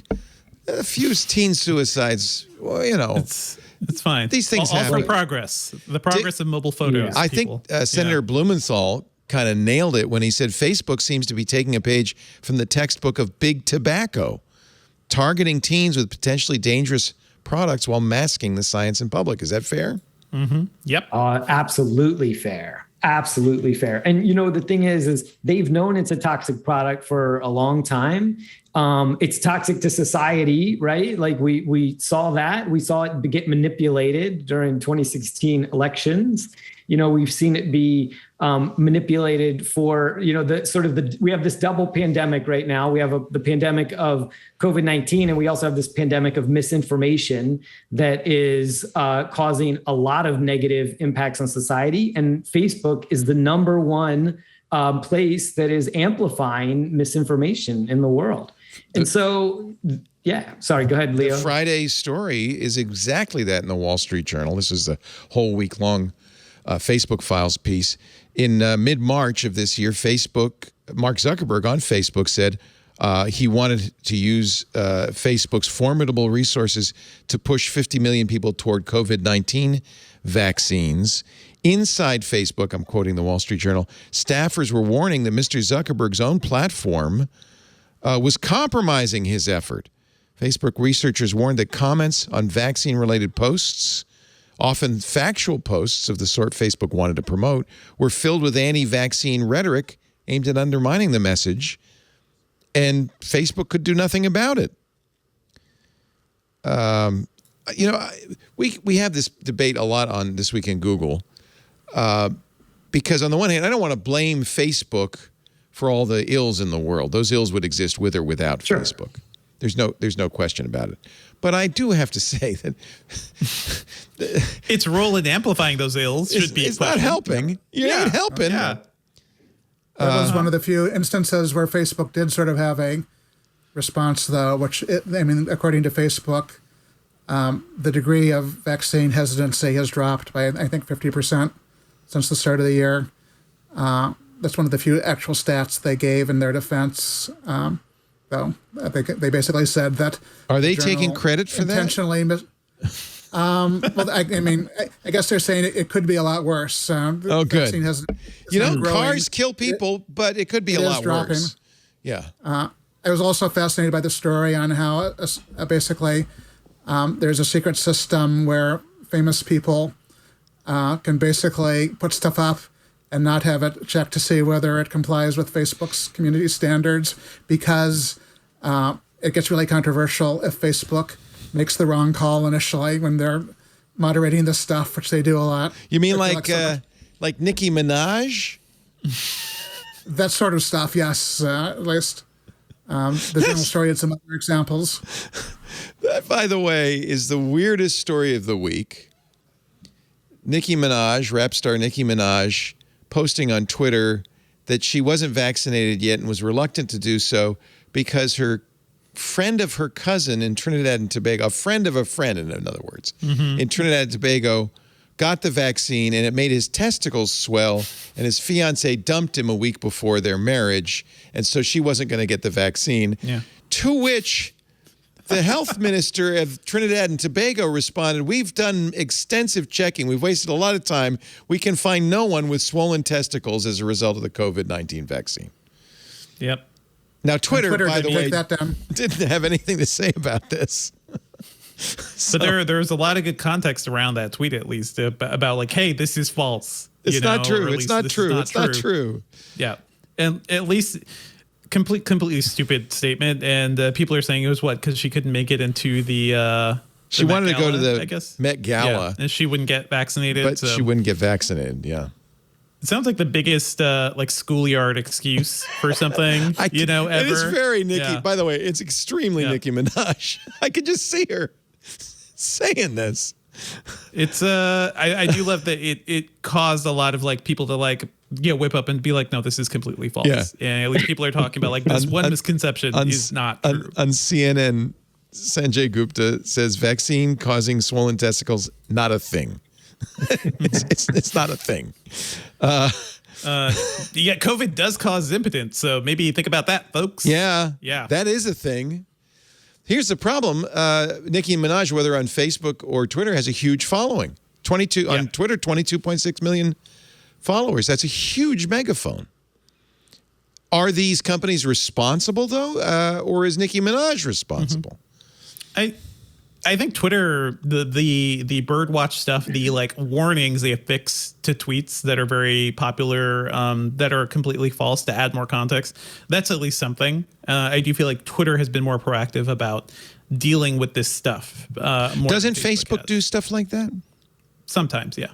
I'm not on Facebook, so I don't know. I'm happily not on Facebook, by the way. So I don't know.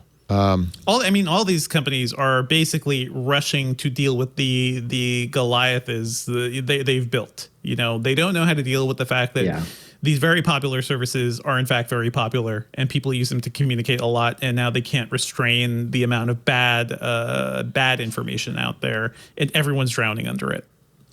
Good moderation at scale just seems to be pretty much impossible. I mean, in some ways, weirdly, it's the same issue that Apple has, where they can't figure out how to reliably decide which apps should be in the App Store, so they keep making bad decisions and having to undo them.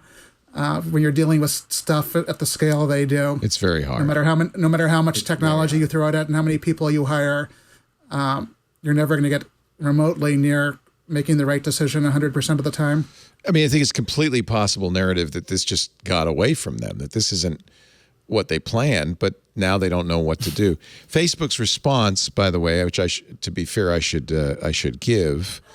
A lot has been said about Facebook this week. A series of articles published by the Wall Street Journal has focused on some of the most. This is, by the way, by Nick Clegg. So there you go. Has focused on some of the most difficult issues we grapple with as a company. At the heart of the allegation, the heart of this series is an allegation that's just plain false, that Facebook conducts research and then systematically and willfully ignores it if the findings are inconvenient for the company. This impugns the motives and hard work of thousands of researchers, policy experts, and engineers at Facebook who strive to improve the quality of our products and to understand their wider positive and negative impact. With research, any research, there'll be ideas for improvement that are effective to pursue and ideas where the trade-offs against other important considerations are worse than the proposed fix. The fact that not every idea that a researcher raises is acted upon does not mean that Facebook teams are not continually considering a range of different improvements. That's fair. Although Facebook has also moved in other ways to keep outside researchers from doing their own research. So that's a little suspicious.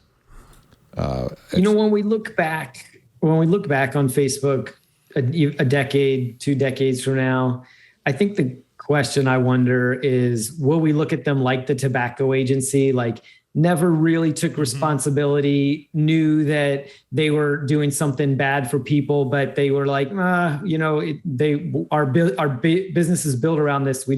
We have to keep staying in business and do our thing, and whatever happens. Or do we look at them kind of like TV, and radio, of like, yeah, some great stuff happened, some really bad stuff happened, but it's more a reflection of society, and we sort of give TV and radio a pass as like they're just the platform. They're not the the platform's not the message and not the things that people do on it necessarily. We don't blame television for pornography. We don't blame other platforms similarly. So that's kind of what I wonder. When we look back, will we treat them more and look at them more like the tobacco industry or more like television? I'm not sure. Yeah.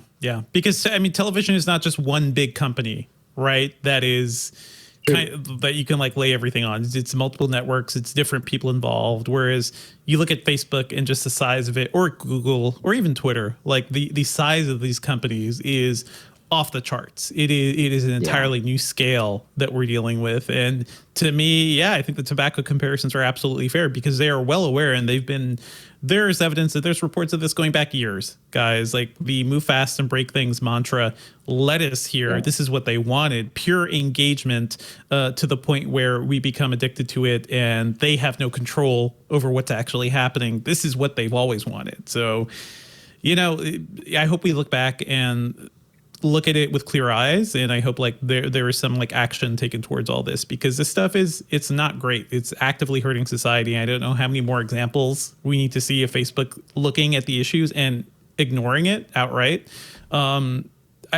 we've seen this so many times, and not much has happened to them as a company because of that. But it is slowly dying too. Like Facebook, just the product Facebook, aging out. Yeah, sure. It is aging out, significantly. Now it's probably still has decades. I mean, they're still, Anyway, it is aging out. I suspect, I don't know, but 20 years from now, it's more likely that we'll say Facebook was part of the problem, but we had bigger problems that Facebook had nothing to do with. I don't think you can blame social media for all our ills. I think that is a excuse they love to hide behind. Like, yeah, society's always had trouble. Let's forget about our troubles. Look at those troubles.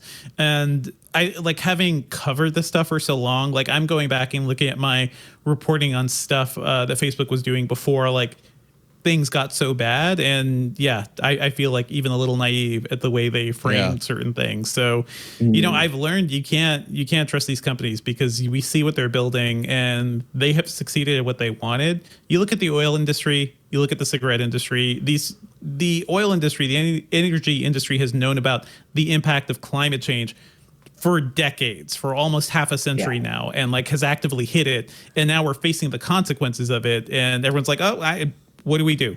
If only we had known. But let's not blame the oil companies. I feel like we're kind of in that situation. I tend to agree although the difference is the oil companies and the tobacco companies directly benefit from the harm they do. Facebook's success is not based on doing harm. This reporting, maybe it is. This reporting shows it kind of is, it is. Those, like, Leo, go read these things because the algorithm changes that they've made, where they said that they were going to go make things less divisive, actively made things more divisive by rewarding negative, basically posts that inspired negative comments. Wow. So it is exactly pretty damning indictment. Yeah, they do. They get deeper engagement off the negative, more hyperbolic, more divisive stuff, and so they are literally making money off human misery. I think in the same way or similar ways. Yeah, TV historically was not algorithmically driven.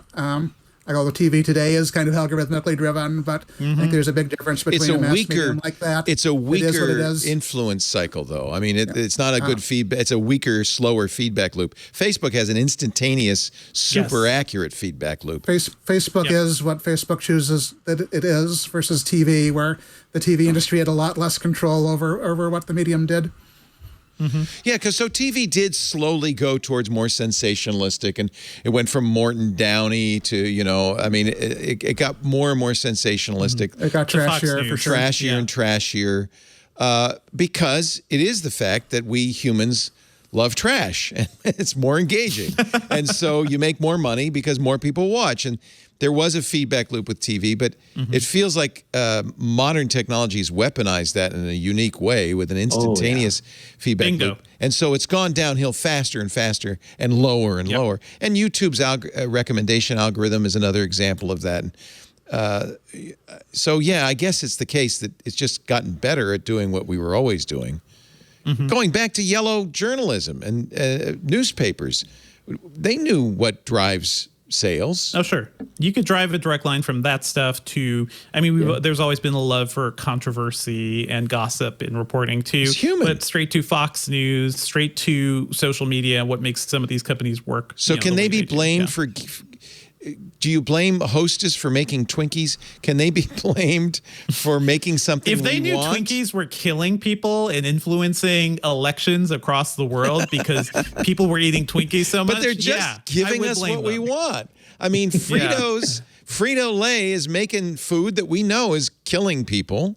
That's bad for you, but damn, Fritos are good, and that's what I want. Those are also regulated. They're regulated industries, so maybe we need to start treating these crazy, information platforms on a similar level, because it's clear the impact they have in society is huge, and we are wholly unprepared for them. This is why I'm worried about the Facebook AR glasses, by the way. Like, I know you guys talked about those. Yeah. I have a pair. Yeah. I tested them. They're not AR. Terrifying. They're not cameras. AR. They're terrifying, though. Just cameras on your face that look exactly like normal glasses. Don't they have a red light on them? Yeah, They have put some white tape over LED. that. Yeah. Apparently, there's an put some tape algorithm over that says if you put a tape over it, it'll stop working. you ruin the terms, right? It's against the terms of the You're glasses. not allowed to, but you could do it. Yeah. Oh. You can do it. I don't trust Facebook of all companies to go into that territory, and that's exactly what they're doing. And every time I cover one of these things too, but if it's Oculus or if it's AR, it's also like Facebook is saying, like, we're not going to talk about all that social network mess. We're looking to the future. Meanwhile, the future is built on this mess that they've created, and it's only going to get worse. Do you have them there? Yeah. Do you have them there? You can have show them. Put them on. I want to see them. Do I have them? I'm going to take a break. You can find them while I do an ad. There they are. Oh, put them on. Let's see. I want to see how you look. Oh, man. It looks, I think what's terrifying about them is that they look absolutely normal. They weigh exactly the same. You won't know as you're wearing Ray-Bans them. Wayfarers. Oh, You yeah. won't know you're wearing They're them. Ray-Bans. Yep. They're Ray-Bans. They have cameras here that you can barely see. I think that's the dangerous wouldn't part. know. Like I wouldn't know. You They- can I be can part tape of Men over in the Black LED, now. nobody- You actually look really cool. Did they come with a little red flashy thing when you got them? Like for Men in Black, that would be awesome. that would be cool. But here's the thing. Yeah, Facebook teamed up with Ray-Ban. There's nowhere on this case that says Facebook. There's my nowhere God. like, on the packaging. There's a little button there's a little thing that says Ray-Ban Wayfarers, Ray-Ban Stories by Facebook. But it's very tiny print. It's got You the can wear Ray-Ban these logo things. on it. I see the Ray-Ban logo on it. They're Ray-Ban. So this is it's a very surreptitious way of like getting Facebook into other spaces, knowing people hate Facebook. You totally look like you're in the FBI. Oh yeah. Should anybody out in public these days assume that they are being filmed and recorded and photographed? Like In public, sure. In public, sure. Now And with the thing these- is, like, right now with smartphones, right, there is like an almost religious gesture. If somebody's holding up their phone horizontally or portrait, like, oh, something's happening. They're taking a photo of something. They're taking a video of something. It is a gesture that lets you know what's happening. Right. I could say, hey, Facebook, but I hate that term. Or I could tap the button on these glasses and just start recording. And that can happen at any point. You could be in the bathroom. You could be somewhere that's a little more private. Like, boy. It's gross. Facebook is the worst company to be getting into this. And in 5 years, like everyone's going to be doing this too. So we can barely manage social media, get used to having everything recorded in first person. Does it forever. automatically upload or do you have to manually upload it? It syncs to your phone. And then it syncs to pretty an app manual. on your phone. Yeah, it's manual. Okay. And then you can like pump it up to wherever. But it's not automatically going to Facebook at least. Not yet. Give it 2 or 3. Like you'll be live streaming from these in 2 or 3 versions, right? Oh my God. Yeah. Yeah. It does This is feel a why- little bit like. Sorry, go ahead. No, go ahead, Harry, please. It does feel a little bit like there are a number of places where Facebook, at least for this version, intentionally dialed back stuff. Like the videos are only 30 seconds long. You do have to very consciously move them off the glasses onto your phone, and then you can move them to Facebook, although you can also move them to TikTok or Twitter or whatever. Some of the limitations, though, at least with iOS, are due to things that Apple doesn't let you do. It would be hard for these things to stream directly to Facebook, and if that changes, I'll be curious to see whether Facebook takes steps it did not do with these initial ones. I kind of feel like 20 years from now, we'll just look back and say the whole thing was a mess. And Yeah, set it on fire. We should have just burned it when we had the chance. Burn it down. I know. Yeah, Burn this it is down. fine. Would you It's say fine. what would you do if you could go back in the past and erase Mark Zuckerberg's computer? Would you do it? Or something like just trash all his Good images movie. Kill the hard because- drive. that'd be a good movie. Yeah. Terminator movie, but- Terminator 5. The race to stop it's- Mark Zuckerberg. I don't want to. It's not just Facebook itself. If you guys remember, you know this, Leo. Like that era, there were a ton of like proto-social networks. We were going to get to this space.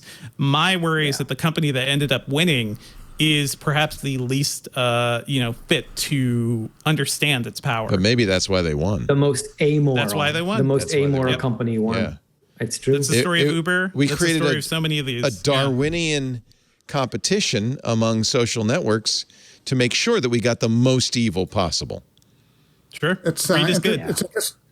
It's interesting that these new Facebook glasses are really quite similar to Snap's Spectacles, which have been out for years, and Spectacles never generated a huge amount of controversy. I think because Snapchat is way less controversial. Right. And it's much less on people's minds that Snapchat might be pushing the edge of creepy because, in general, they haven't pushed that envelope anywhere near as far. They also look super dorky. Like you wear those things and it looks like you're wearing clown glasses. And I think what's scary about this is like you wear these and it looks like you have a nice pair of Ray-Bans. End of story. Yeah. You know? Yeah, you can tell you're wearing the Snapchat spec. I wore those around for a while. I remember offending white persons. So wearing the new Snapchat. So, and they didn't want to be on camera. Yep. Yeah. This is why Dan Patterson and I'm sorry, Leo, I would just say last thing is, in 2018, Dan Patterson, who worked at CBS News, but longtime friend of mine, former colleague, we did a story in 2018, a video together where we essentially both retired from social media. It was like our retirement episode, essentially. Dan actually deleted his Facebook and Instagram accounts. I kept mine, but I really very rarely use them anymore, but it had gotten to the point like it was so bad. And he and I met. So the cool thing was he and I met on social media, like 10 years earlier. And then we were both sort of did this episode together where we it's time to leave the circus. Well, that's a perfect example. Is most of you guys I know through social media or the internet or your blogs or your publications. That's how, so there's some benefit to this. There's absolutely some benefit. There's a lot of benefit. It's just we got to look at the cost, and I think the cost is dramatic. Yeah. Maybe a little bit different than cigarettes do nothing to make the world a better place. It is possible to list ways in which social media is a good thing for the world, and the big question is the balance between that and the bad stuff, and if there's a way to get the good stuff with less of the bad stuff. Well, and I think that's what Adam Mosseri was trying to say, is that we're not all bad. Sure, we run over people from time to time, but there's other benefits. Yeah. There was a good 99% Invisible episode on early cars and when cars started hitting streets and people hated them. Yeah. Because they were killing kids. Yeah.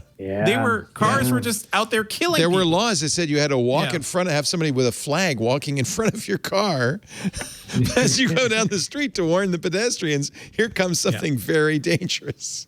And thankfully, the car industry... regulated. Yep. Now they're regulated, but also they have reshaped our society so that we have giant streets that nobody can walk on. We have freeways clogged with traffic. It is hard. Is China doing the right thing with their social media? They've started to really crack down on consumer tech. That seems a little more than draconian. Well, what specifically? Because they're cracking down on everything. Yeah. Well, what they're not cracking down on is chip design, phone companies. Huawei's not getting cracked down on, but Didi is, and Alibaba is, WeChat is, all games. Of the so-called games. You can only play if you're under under 18 or under 13. You can only play games 3 hours a week, Friday, Saturday, and Sunday for 1 hour. Yeah, there goes China's esports team.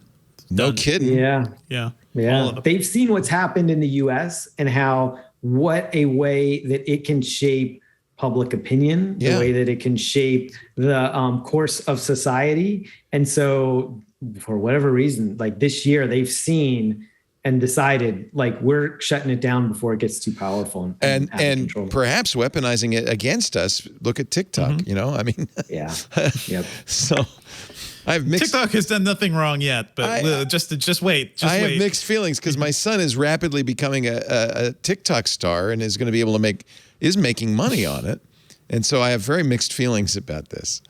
So. It's a yet another platform to be terrified of for many other reasons, not just Facebook reasons, but All right, let's take a little break. I've been trying to take a break, but you guys are too compelling, too interesting. This conversation is too good. Lots more to talk about.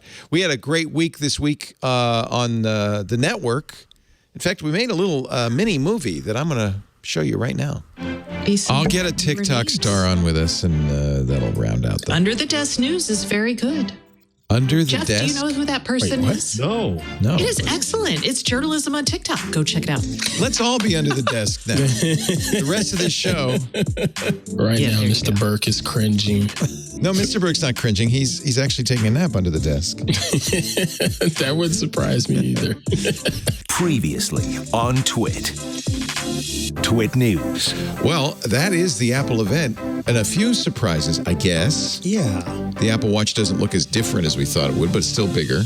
We thought that maybe there wouldn't be a Pro model of the iPhone before it finally did. That scared us a little bit longer than we thought. Yeah. It was rumored, but we weren't sure if there'd be an iPad mini. There is, and it looks great. Windows Weekly. Microsoft announced that you will be able to remove your password from your Microsoft account. Get your Microsoft Authenticator and then go passwordless. I think that's the future. I wish we could just do this.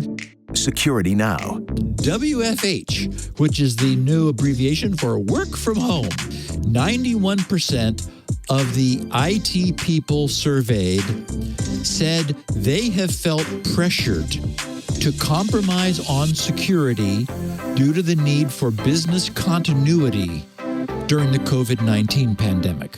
Twit. It keeps going and going and going. Can I come out now? Yes. What is he doing? You don't have to be under the desk. I automatically moved you all under the desk. I thought He's really under the desk.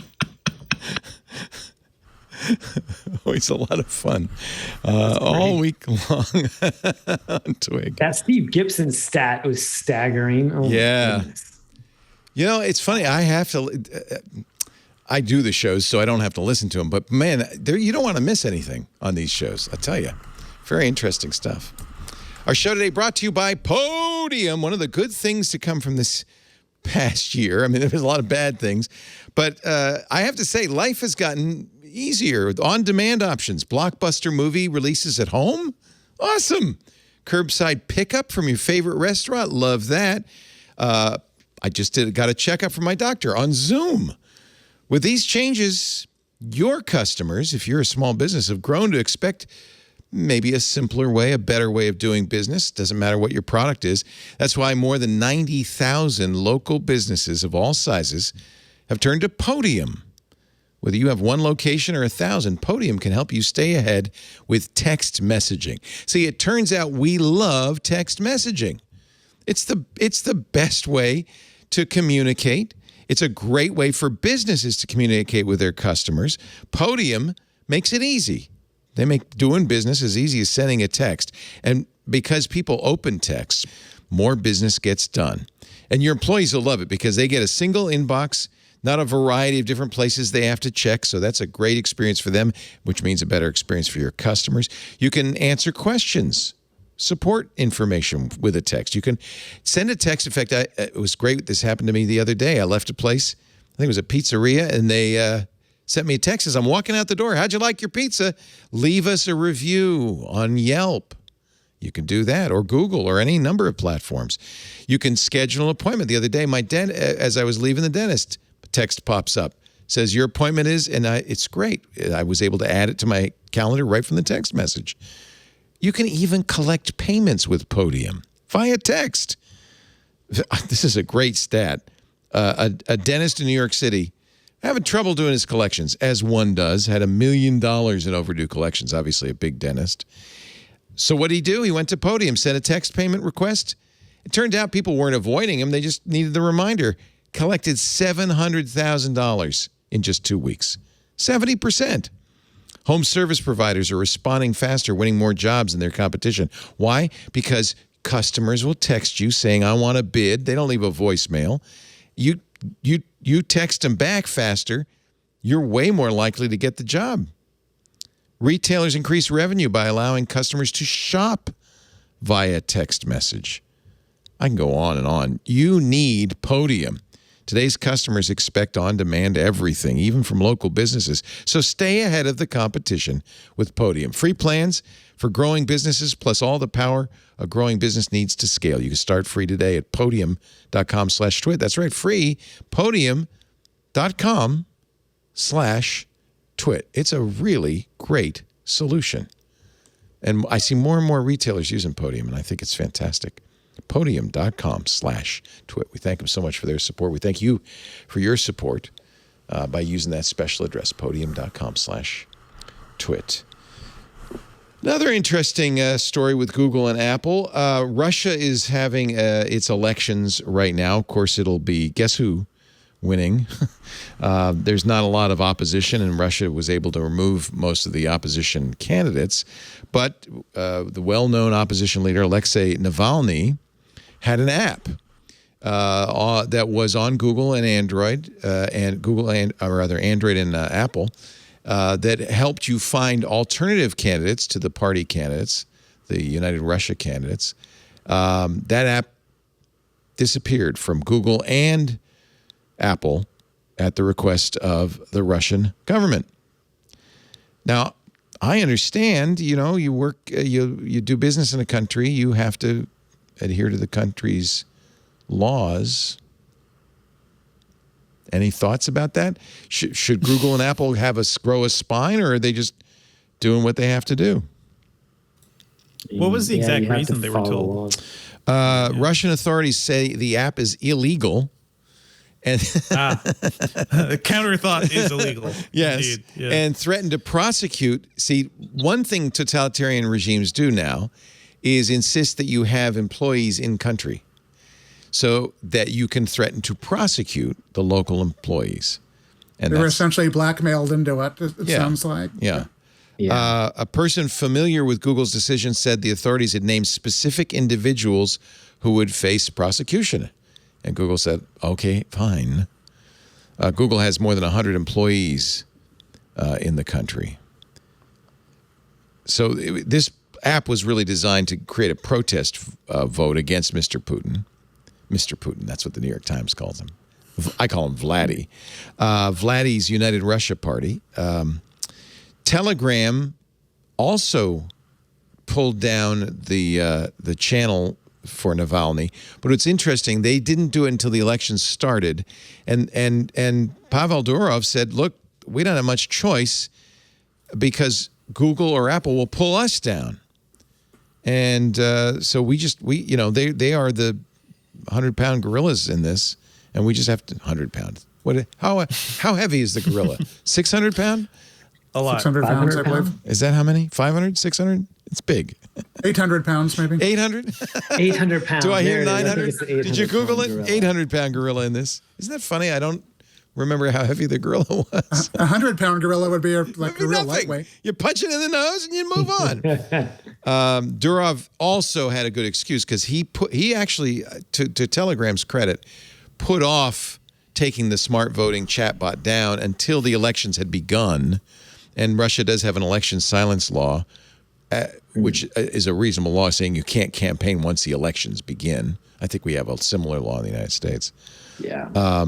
So he was he was at least showed a little spine, but he also said he's following Apple and Google, which, quote, dictate the rules of the game to developers like us.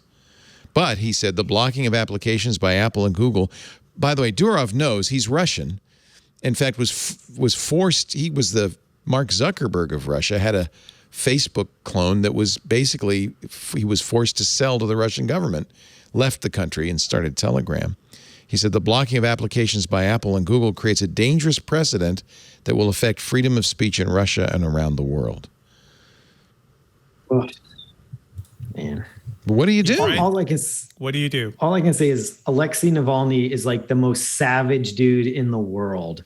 Yes. They've literally tried to poison this guy. They've tried to assassinate him multiple times, and he just will not stop. He's in the gulag right now, starving. I know. He was on a hunger strike, and then they force fed him. I mean, the dude, I just can't imagine the amount of spine that he has, considering how many things that they've tried to do to him. And now I guess he's well known enough that they don't, they sort of don't want a martyr syndrome with him. So they're a little bit afraid of him. But I mean, this guy's like their worst nightmare, and they have to sort of do these kinds of things to limit his influence, because I think they're truly starting to get worried. They wouldn't have taken an action like this unless they were really concerned, right? And so in one sense, I guess the best thing you can say about this is like he continues to agitate and really make a difference and growing, I think, some name for himself as opposition leader. And I'm really pretty amazed at the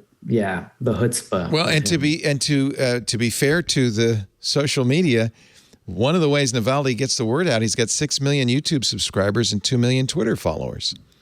So he benefits. I mean, this is a true benefit of social media. As Harry was saying, Yeah. And YouTube is, I believe, relatively uncensored in Russia.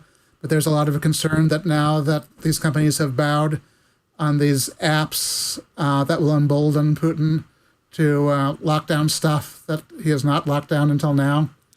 I also think it's interesting that there is this one example of a company saying, no, we're not going to participate in this. We're going to leave your country. And that's Google in China, which happened years ago.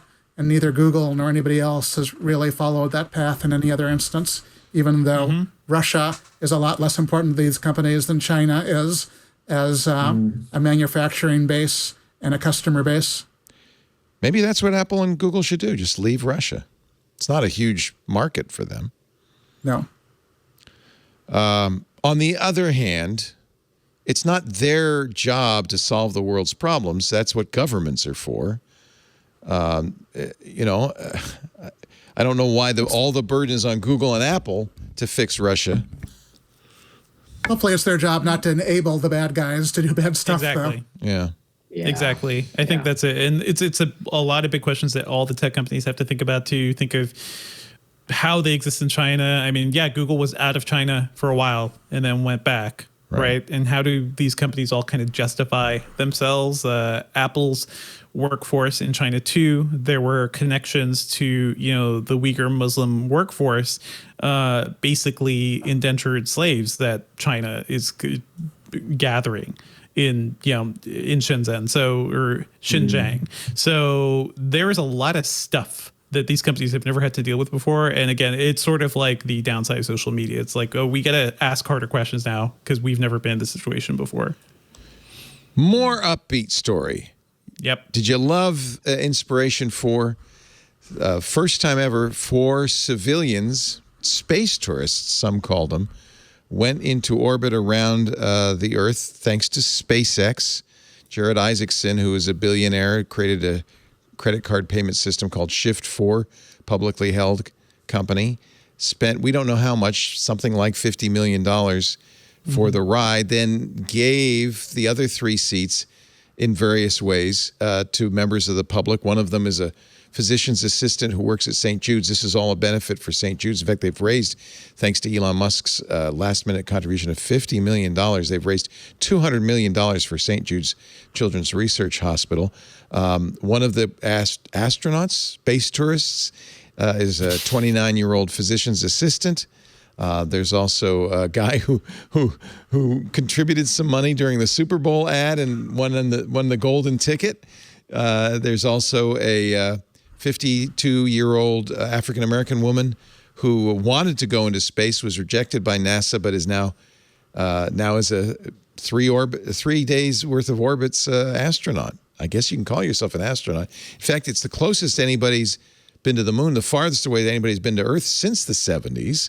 Their orbit was even a little bit higher than the International Space Station. I had to say, I loved it. I watched the launch. I watched the Netflix documentary. I watched the landing last night. I was very relieved when they splashed down on Saturday night. Those parachutes opened. That's been tricky. It is not, it's risky business. Not easy. Not easy, but they did it. Congratulations. A billionaire. It sounded a little bit like Gilligan's Island. A physician's assistant, a community college professor, and a data engineer. Stuck in space. 3-day orbit cruise. I don't know. I don't know what the song goes, but no, it's really great. They did it. They did it safely. Is it inspiring? More so than the Richard Branson. I agree. Thing. Yeah. Yes. Yeah, it still takes billionaires to go to space, but at least some of them were not billionaires. And instead of just going up and down, they actually orbited the Earth. So it seemed like it proved something useful. Yeah. None of them were pros. No pilot. Jared Isaacson has 6,000 hours flight hours, so he's not a complete amateur. In fact, he flies fighter planes. He bought a fleet of fighter planes for his own flight demo, Blue Angels style flight show. Maybe we should wonder why billionaires are doing that. I don't know, or millionaires. Yeah, maybe we don't need so many billionaires, but you know, maybe we don't. It's funny. I've been watching, catching up on For All Mankind, the Apple TV Plus show, which I started originally and just like fell off. It turns out it's a very good show, but you got to watch until like episode 3 to really understand what it's doing. But man, does that show make it really clear that we just like gave up on space, didn't we? We just didn't try hard enough. And look where we are. Yeah. Well, it's interesting because, I mean, NASA's still around and still involved, but the commercial space companies, chiefly SpaceX, but also Blue Origin, are actually making progress. SpaceX is making amazing progress. Elon Musk is such an interesting character because on the one hand, he's nutso, and on the other hand, he's doing this. And he's like, he's doing it right. That capsule is both the capsule and the launch rockets were reused. They're, pre-owned. But he got them back. He cleaned them up. In fact, they're going to go up again. This is a huge, I mean, we were throwing away $2 billion Saturn V rockets every time we launched. Yeah. The fact that he doesn't care what we think and he does these pretty wild out there things is the reason that he can also achieve some of these unprecedented kind of things too, right? It's like our best quality, worst quality. All of us have that, often our best quality is also our worst quality too. Yeah. I think that this is one of those things, I think 20 years we do look back and say like 2021 was a moment where we started with this thing with average people going up to space and where these private commercial space agencies started doing things that are, essentially pushing humanity forward in some ways that captivated people's imagination. I think we are going to look back at this pretty favorably, a decade or two from now. I hope so. It would be nice to go back to space. At the same time, I think it's a big mistake that these billionaires seem to share that somehow getting off planet is going to save us. We're not going to be living on the moon or Mars. I'm sorry. We need to fix this planet. We don't. There's no plan B. Yeah. Even though they seem to think so or want it to be so. I think the Bezos thing is more like I got to be out there for space industry, right? Like for whatever that makes resources sense. we can mine from space. Pulling in asteroids makes a whole lot of sense. Yeah. Again, the world is on fire and flooding at the same time, and we've got a lot of stuff to deal with first. Elon wants to move us to Mars. This was explicitly about becoming a spacefaring culture, society, and expanding to the planets. I think a little too much science fiction. He thinks we're in a simulation, I think. So everything's worth a try, including full self-driving that's not on the Tesla. If you were one of those people who paid $10,000 for full self-driving, good news, here comes and I put this in scare quotes every time, full self-driving software, FSD beta 10.0.1. Elon tweeted Thursday night that it's already been pushed out to a few people, but it'll become more widely available starting September 24th. If you have paid the $10,000, you'll get a beta request button on your screen on your Tesla. If you say yes, press the button, you'll be asked for permission to access your driving behavior using Tesla's insurance calculator. This is software many cars have. Usually it's opt-in. In fact, I think it's always opt-in that insurance companies can use to assess your driving capabilities. In this case, if your driving behavior is good for 7 days, Musk tweeted, if you get an A, you can have access to this software. When you request it, it's likely that at that point you're giving the permission to track me for 7 days. It will explicitly ask for permission. That's right. Yeah. But you did pay $10,000 for this. So it's going to say, no, I don't want it. Can I have my money back? No. Also, features should not work like this. How about that? This is insane. you're beta testing features on the open road, and a lot of people think it's actual self-driving. If you're doing this on a closed track somewhere where you can only hurt yourself and other Tesla people, then sure, fine, whatever. Wild to me that this can be out in the public. Yeah, because they may have opted in and paid $10,000 and pushed the beta button, but you and I didn't. And guess who's part of the beta? I have a Tesla Model Y. I didn't buy the $10,000 full self-driving, but I do have the subscription, basically for the idea that this was likely coming and was going to, test it out. So I will hit the button as soon as it's available, 100%. I'll be 100%. The moment it pops up, I'm going to hit the button. So wait a minute. So you didn't have to pay $10,000 to be able to subscribe? I thought you did, because that $10,000 paid for all the additional hardware, right? You used to. Now you Not can just anymore. pay how much? $500 a month? You can $200 a month. $200 a month. Okay. Good deal. All right. And so if you get that beta button, you're going to push it. For sure. It's your 100%. job.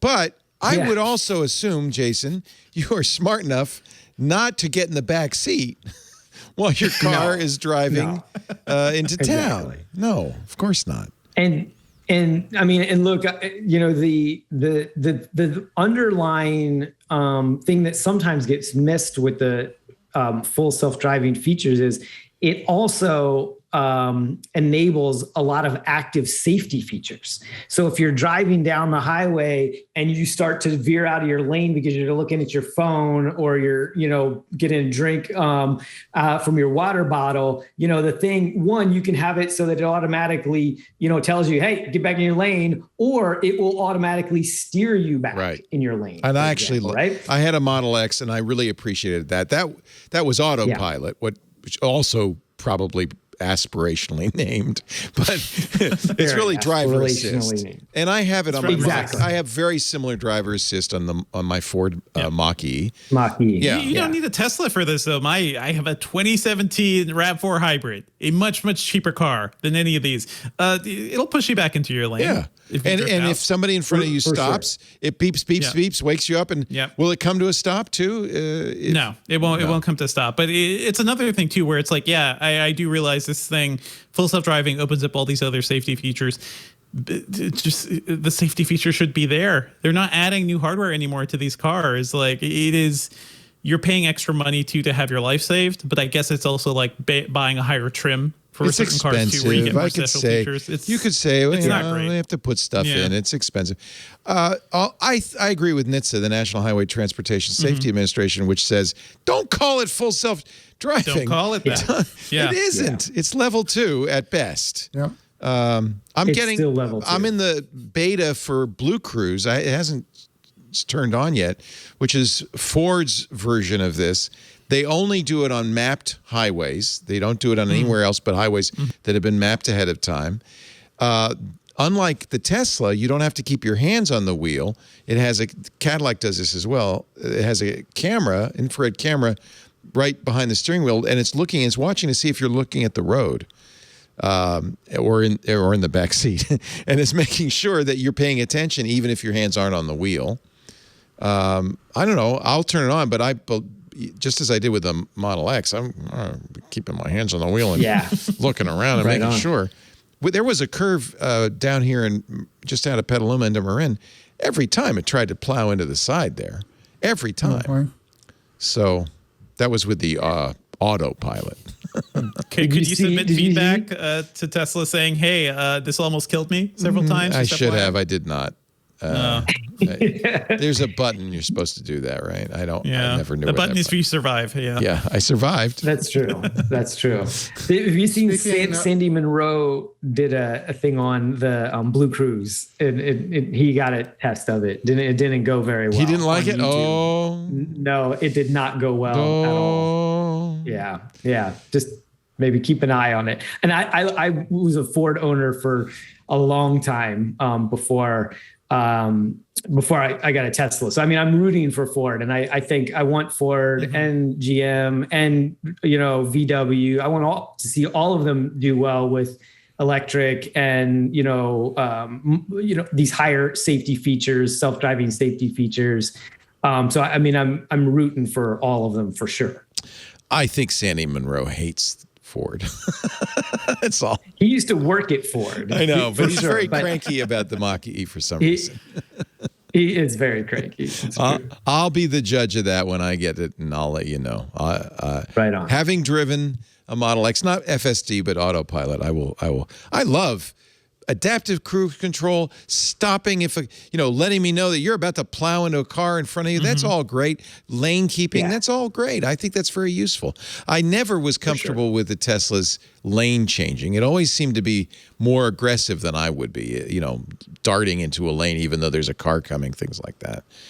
So I would never use that, but yeah. Speaking of Elon Musk being aspirational, we published a story over the weekend on his promises of Tesla robotaxis based on the idea that anybody owned a Tesla. He said that would happen in 2020. He said 2019 originally. Oh, 2019. Yes, and we're not remotely close to that. So there are these promises he makes where you can kind of discount them because they seem implausible, and then there are the things he says about software which are really about to deploy on real roads, and it's the latter stuff that concerns me more than some of his wild promises. He's probably not nuts. He's just a very aggressive marketer, right? And I think he says those things to try to motivate his team of like, once he puts it out there, it's like, oh crap. We got to do it. Yeah. Now we've got to do it. There's some things like full safe driving that are actually really hard. And really hard. The 95% the 95% we've solved for. It's this last 5 that's so hard. Yeah. So many edge cases and so many lives at stake. I asked Sam Abul-Samad today, when are we going to see real level 4 full self-driving? He said it's at least 5 to 8 years off. And it's been 5 to 8 years off. It's always 5 years off. Yeah. It's not the first. True, for a long time. Yeah. All right, real quick break. Before the end of this decade I'm sorry, Leo. I was just gonna say before the end of this decade, I think on highways we'll be most of the way there before the end of this decade on like city streets and that long time. Yeah. It's a lot of this stuff is harder to do than especially the human stuff. We do things with our brains like recognize our mothers at the age of 6 months it's really hard to do. We just do it, and we think it should be easy to make a computer do it, and it turns out there's something else going on there. I don't know. We'll come back. We got some quickies, and then we'll let you guys go to dinner. Our episode of Twit today brought to you by CrowdStrike. Ransom. Well, the Revel gang is back. Ransomware is a mess. You've seen the headlines. We're always talking about it on Security Now and on all our shows. Ransomware attack after ransomware attack, holding businesses hostage. And if you own a business or if you're in the IT or security for a business, I know it probably feels like it's only a matter of time before, you're next. They come for you, and you'll have to make that really tough choice. Do you pay or do you lose everything? Now, hopefully you'll never have to make that choice. You do have a third option. Defeat your adversaries before the fight even starts. Now, that's easier said than done, but the good news is with CrowdStrike, you're not alone in the battle against ransomware. This is brilliant. They use the wisdom of the crowd to help you fight ransomware. A secure future demands a shared defense. That's why CrowdStrike's Falcon platform uses their threat graph power by using advanced AI to analyze the behavior on your devices, servers, your cloud workflows, and everybody else who uses CrowdStrike. 1 trillion data points a day, 7 trillion a week. That means nothing is happening in the world that CrowdStrike doesn't know about and isn't prepared to handle. Their security platform delivers the industry's most powerful set of tools to fight today's most sophisticated cyber attacks. And it's amazing. It's all delivered via the cloud through a lightweight, intelligent agent. Forrester did a study. They found Falcon Complete delivers 403% ROI. And I will add 100% confidence. because CrowdStrike is harnessing the power of every click and action by every ally to grow stronger and stop cyber threats before they can stop you. The bad guys aren't sitting still. Your protection needs to be constantly up to date. Falcon Complete stops breaches every hour of every day through expert management, threat hunting, monitoring, and remediation. And by the way, they put their money where their mouth is with CrowdStrike's breach prevention warranty. They guarantee Falcon Complete managed customers will get a warranty covering up to $1 million in the event of a breach. Terms and conditions apply. Actually, I had a great conversation because I was curious, how does this work? How does this work? So I talked to the CTO at CrowdStrike, Michael Centonis, a couple of weeks ago, and he explained what makes CrowdStrike different and sets them apart from others. I think what makes us unique is we've always tried to stay true to our mission to stop breaches, and today it's never been more relevant. When CrowdStrike was founded a decade ago, organizations and governments were being breached, and technology that they were using was not protecting them. So our goal was to build the fundamentals that organizations need to defend themselves and to stop breaches. And that is everything that we focus on. We focus on the customer, we focus on stopping breaches, and we make sure that we continually innovate to stay ahead of the threat for the benefit of our customers. It really works. It's like they have feelers everywhere. Gartner Magic Quadrant named CrowdStrike a leader for endpoint protection in 2021. Join the fight. Experience the power of Falcon Platform free today at crowdstrike.com/twit. crowdstrike.com/twit. CrowdStrike, because what we've built together is worth defending together. Join the fight. crowdstrike.com/twit. We thank them so much for doing such good work and for sponsoring the show. We thank you for supporting us by using that address so they know you saw the ad. crowdstrike.com/twit. Wednesday morning, 8 a.m. Pacific, 11 a.m. Eastern, Microsoft Surface event. Panos Panay will show presumably new Surface devices. There's two I'm interested in. We've already seen some leaks that imply that there will be a Surface Pro 8 with a 120 hertz display. That's nice. And finally, Thunderbolt 3. Oh my God. It's taken them a while, hasn't it? It's taken them forever and so many weird excuses. Yeah. Yeah. Well, for a long time, Microsoft wanted to use their special, connector, which every other PC manufacturer has finally just dumped it in favor of Type-C.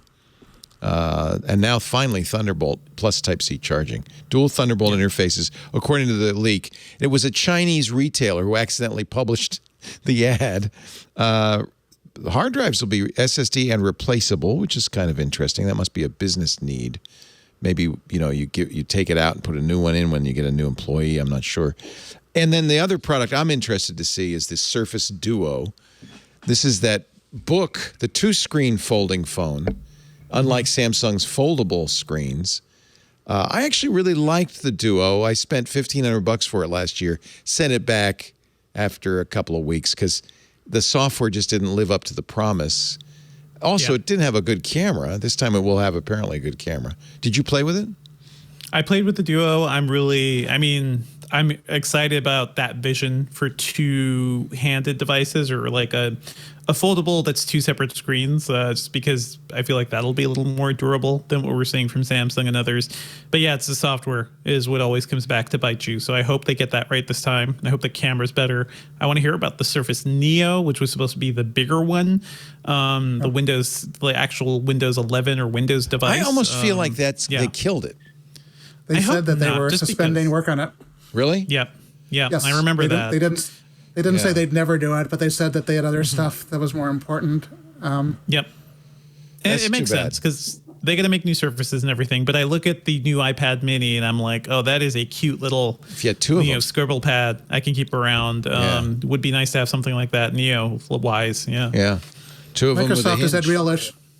Microsoft has had all these interesting ideas for new form factors going back to the original Surface and has had a lot more trouble sort of with the cadence of upgrading them and always having both kind of the table stakes that you expect in a computing device and pushing them forward a little bit each time and doing it on a regular schedule. But I was more surprised with the Duo having bad software, because you'd assume that the software part of a device like this would be the part where Microsoft would be more likely to have it nailed. But in that case, the hardware, except for the camera, was really interesting, and the software was just not remotely there when they shipped it. I think that Surface Duo is a look at Apple's first, what their votable will be. I think they'll make an iPad mini.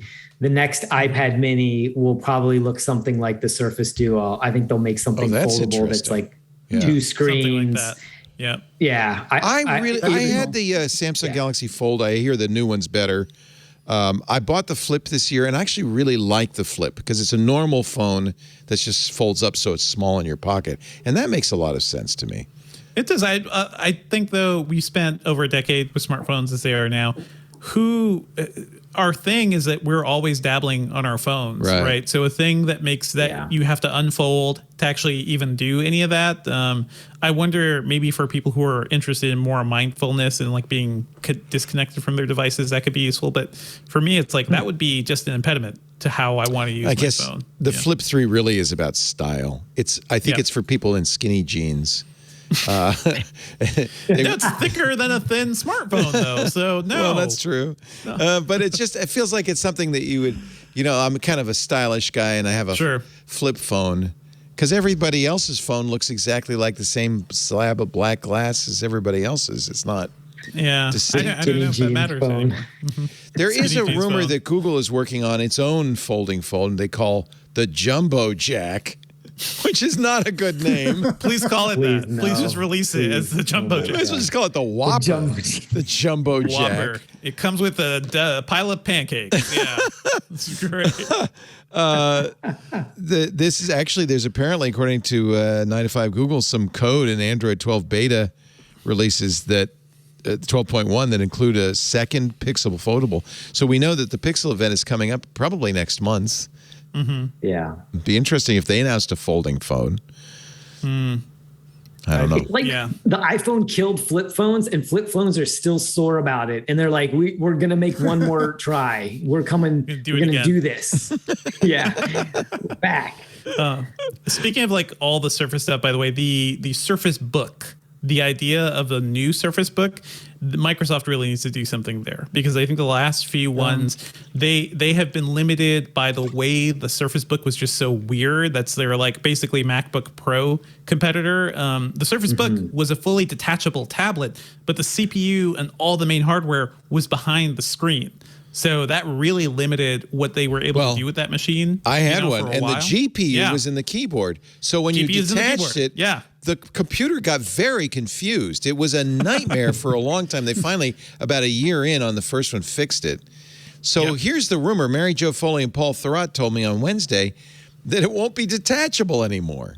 That's the only way they can fix it. So what's the point of it? It's just a laptop. It has to be a convertible. No, it's going to be a convertible, like fold it over? ones that kind of twist around. Which have their uses. I love having like being able to like hold the screen up just to be a display, or curl around with it like if you're watching TV on the couch or something. Like it could be useful in those respects. Nobody needs a giant 13 or 15-inch tablet. I think that's the ultimate thing too. Maybe that was a device. But isn't that what the Surface Pro 8 is? Is a 13-inch tablet with a little flimsy keyboard. Those are the Pros are a little smaller, right? They're like 12-inch. Oh, okay. So maybe they'll get bigger though, because they got to slim down. Well, that's the rumor. They're going to make it 13. No, that's the rumor. But it's just a rumor. 13.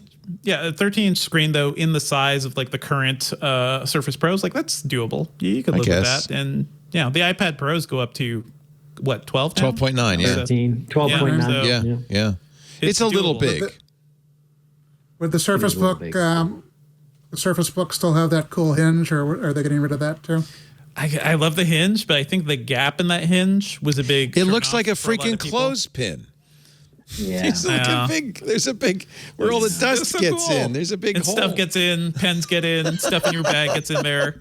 Looks like no other laptop. It just creates a bulge in your backpack for no reason. They sure sold that hinge. Man, they made so many videos. It's a cool hinge. It's a really cool hinge. Yeah. When the most exciting feature of your new computer is the hinge, I think you have a problem. Yeah.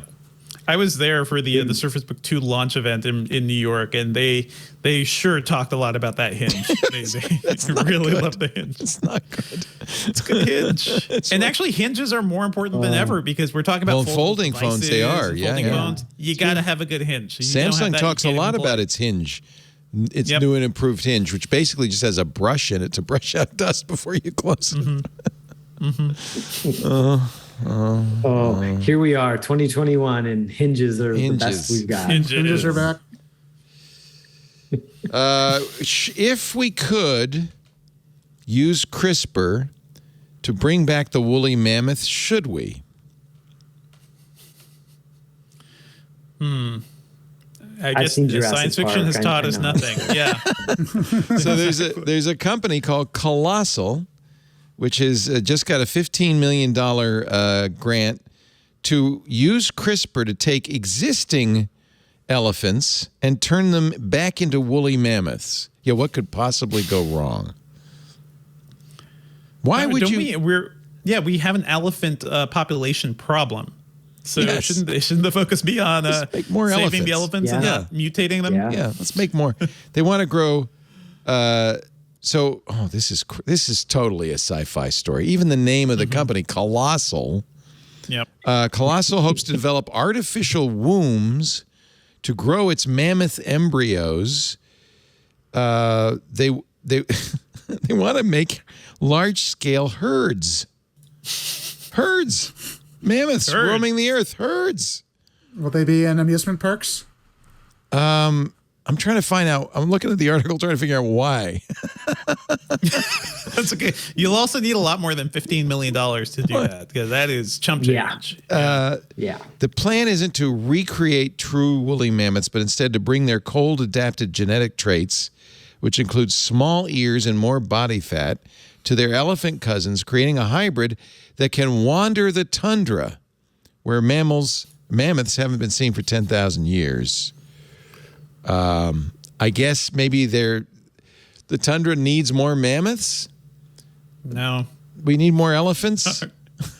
We do need more elephants. Let's save more elephants, please, and stop poaching. Yeah. It is interesting. It's a use of CRISPR, which is kind of interesting. Colossal's plan is not to create a Jurassic Park, by the way. Good thinking. Our focus is on species preservation and protection of biodiversity right now, not on putting them in a zoo. So we're just going to let them roam wild. Let them roam the tundra. God knows. We need the tundra. But it is a good point that, there are extinct species where, ecosystems are in danger or have become less sustainable because of even, species that have gone extinct in the past 2 decades. And so if you think of this, the woolly mammoth is maybe a flashy thing to get all of us to write about it, but perhaps the real use is in bringing back some of these species or helping to repopulate species that, because of them losing ground in some of these ecosystems, are causing serious problems. You think about bees in North America, you think about the coral reef in Australia. Perhaps the technology could be used for those kinds of applications in ways that could be, really important and impactful. Although Phoenix in our chat room brings up a very good point, the last thing we need is woolly mammoth farts. We've got enough problems. Your show title. Frankly, that's the only reason I mentioned it. Thank you, guys. You're awesome. You're awesome. It was so much fun. I love seeing y'all. Harry, keep doing the really great. I love your reporting, but the great eclectic stuff you've been doing is also super fun. Technology at Fast Company. You've always been an antiquarian. You've always had a wide-ranging interests, and I just love it all. So it's always nice. Better an antiquarian than an antique. That's right. And I hope someday you and Marie can come up in the studio again. We miss you guys. Absolutely. Yeah. Give my love to Marie. Harry's at Fast Company. Anything else you want to plug? We have a whole bunch of interesting stuff coming up that I'm not quite ready to talk about yet, but check out the website this week. Good. We shall. Also, our Innovation Festival is coming up. That will be streaming, and we're doing some cool stuff for that. Oh, nice. Fastcompany.com. Mr. Jason Heiner is a editorial director at CNET. Anything you'd like to plug? As I mentioned earlier, the Made in America series that CNET has done, which explores some of the issues that we talked about in the show that we mentioned earlier, doing lots of original reporting, going in depth on stories that, don't always get the top of the headline. So that is a big part of what we do. Our editor-in-chief, Connie Guillermo, who would be great to have on the show, Connie talks about it as just because good. That's why we do it. Hashtag because good is why we do some of these stories and all the other stories that we do that are really important for buying advice and all of that. Give us some of the freedom to do some of these stories that are just for the good of the audience and to explore some of these really important topics for the future of humanity. Awesome. Made in America, CNET, CNET.com. And would you, Jason, make a note? Let's get Connie on the show. I agree 100%. I'd love to do that. Thank you for that recommendation. Don't forget, Jason Heiner wrote my biography. He's my biographer. He's my Walter Isaacson. I am chapter 9 in Chapter 9. Follow the Geeks. It's still in print, right? It is. Okay. Yes. I might have killed it. I don't know. Follow the Geese. Great book about many of the people you know if you listen to our shows. Also on Audible as well. Yes. Thank you, Jason. It's great to see you. Thanks also to Devendra Hardawar. The new podcast is called Just the Filmcast. Yeah, not new. The new name for the podcast is the Filmcast at thefilmcast.com. Same old podcast, brand new name. Podcast. Yeah. But you missed it if you didn't tune in early. But I of course, picking Devendra's brain on movies to watch because he is a trusted movie fan. And he and I both agree on Pig. Pig is fantastic. Nicolas Cage's latest. Yeah, if you haven't seen it, it's really good. How about Shang-Chi? Did you like that? I love Shang-Chi. Much better than I expected because of the great Tony Leung. So, yeah, dug it. There's so much good stuff right now. A lot of good movies coming. Really like Malignant that's on HBO Max. And The Green Knight is out for rent if anybody hasn't seen that yet. That movie is incredible. See, now I didn't know. It's about Gawain and The Green Knight. It's part of the Arthurian legends. And I love the director. I love the actors. Mm-hmm. I thought, is this going to be one of those kind of, quasi-romantic medieval? I don't know about romantic, but there's a certain strain to it. There's a strain of surrealism. There's a lot of magic. There's a lot of magic. It's very much an art house movie, I think. But man, what a gorgeous film! Yeah, I will watch it. And is Malignant out now? Malignant's on HBO Max. It's streaming. I think they do that the month-long streaming thing. That is a crazy movie, mainly made for people who like B-grade horror movies. So if that's not your style, that's my wife in a nutshell. Yeah, that movie. Avoid spoilers. That movie is one of the craziest things I've seen in a very long time. She says, "Let's watch horror tonight." And yeah. And I go, "Okay, if you insist." Devendra's day job, of course, is working over there at Engadget, where he does a great job as senior editor, covering all the stuff. And we do the Engadget podcast too. All that fun stuff. Yeah. Yeah.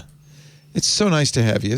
All three of you guys. Thank you so much for spending so much time with me. I really appreciate it. Always fascinating. My pleasure. We do Twit every Sunday afternoon, 2:30 Pacific, 5:30 Eastern. That's 21:30 UTC. You can join us live if you want. We stream it audio and video at twit.tv/live.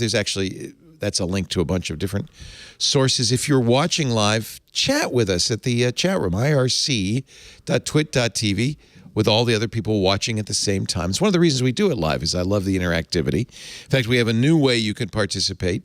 If you're a member of Club Twit, we've got a great Discord channel as well. Club Twit is our recent attempt to see if there's a support for Twit kind of in additional way to support Twit, $7 a month. There are benefits. You get ad-free versions of all of our shows. Since you're paying us, we don't need to play any ads. You also get access to the Discord, which is a lot of fun and features animated GIFs in a fascinating and unique way, plus the Twit Plus feed with bonus content, including conversations that happen before and after the show, our Untitled Linux show, Dick T. Bartolo's Giz Fizz. We've our new Ant Pruitt. You'll be glad to know, Jason, you're the guy who introduced me to Ant. Is our new club member coordinator. He's putting together some really interesting club content for us, including, I think this week we're going to do an Ask Me Anything. Lisa and I are going to do an AMA on Club Twit. So if you're interested, if you want to know more, go to twit.tv/clubtwit. We would very much appreciate your support. After the fact, on-demand versions of our shows with or without ads are available. Club Twit gets them without ads. Everybody else goes to twit.tv. You can download the shows. There's also a YouTube channel that has every show we've ever done on it. That's a great place to go. Or find yourself a podcast client, a podcatcher, and subscribe there. And if your podcast client supports reviews, would you do me a little favor and leave a 5-star review? That would be great. That would help spread the word about This Week in Tech. Now, I think I can safely say the longest running technology podcast in the world. Has anybody been doing it since 2005? I don't think so. Now in our 17th year. Wow. You're definitely the one I've been listening to the longest, Leo. Yeah. So yeah. Thanks. You own the title. Who would have thought podcasts, 17 years for a podcast? That's crazy talk. Amazing. Yeah. Amazing. Crazy talk. So leave a review. Let the word there. Believe it or not, even after 17 years, there's a few people who don't know we exist.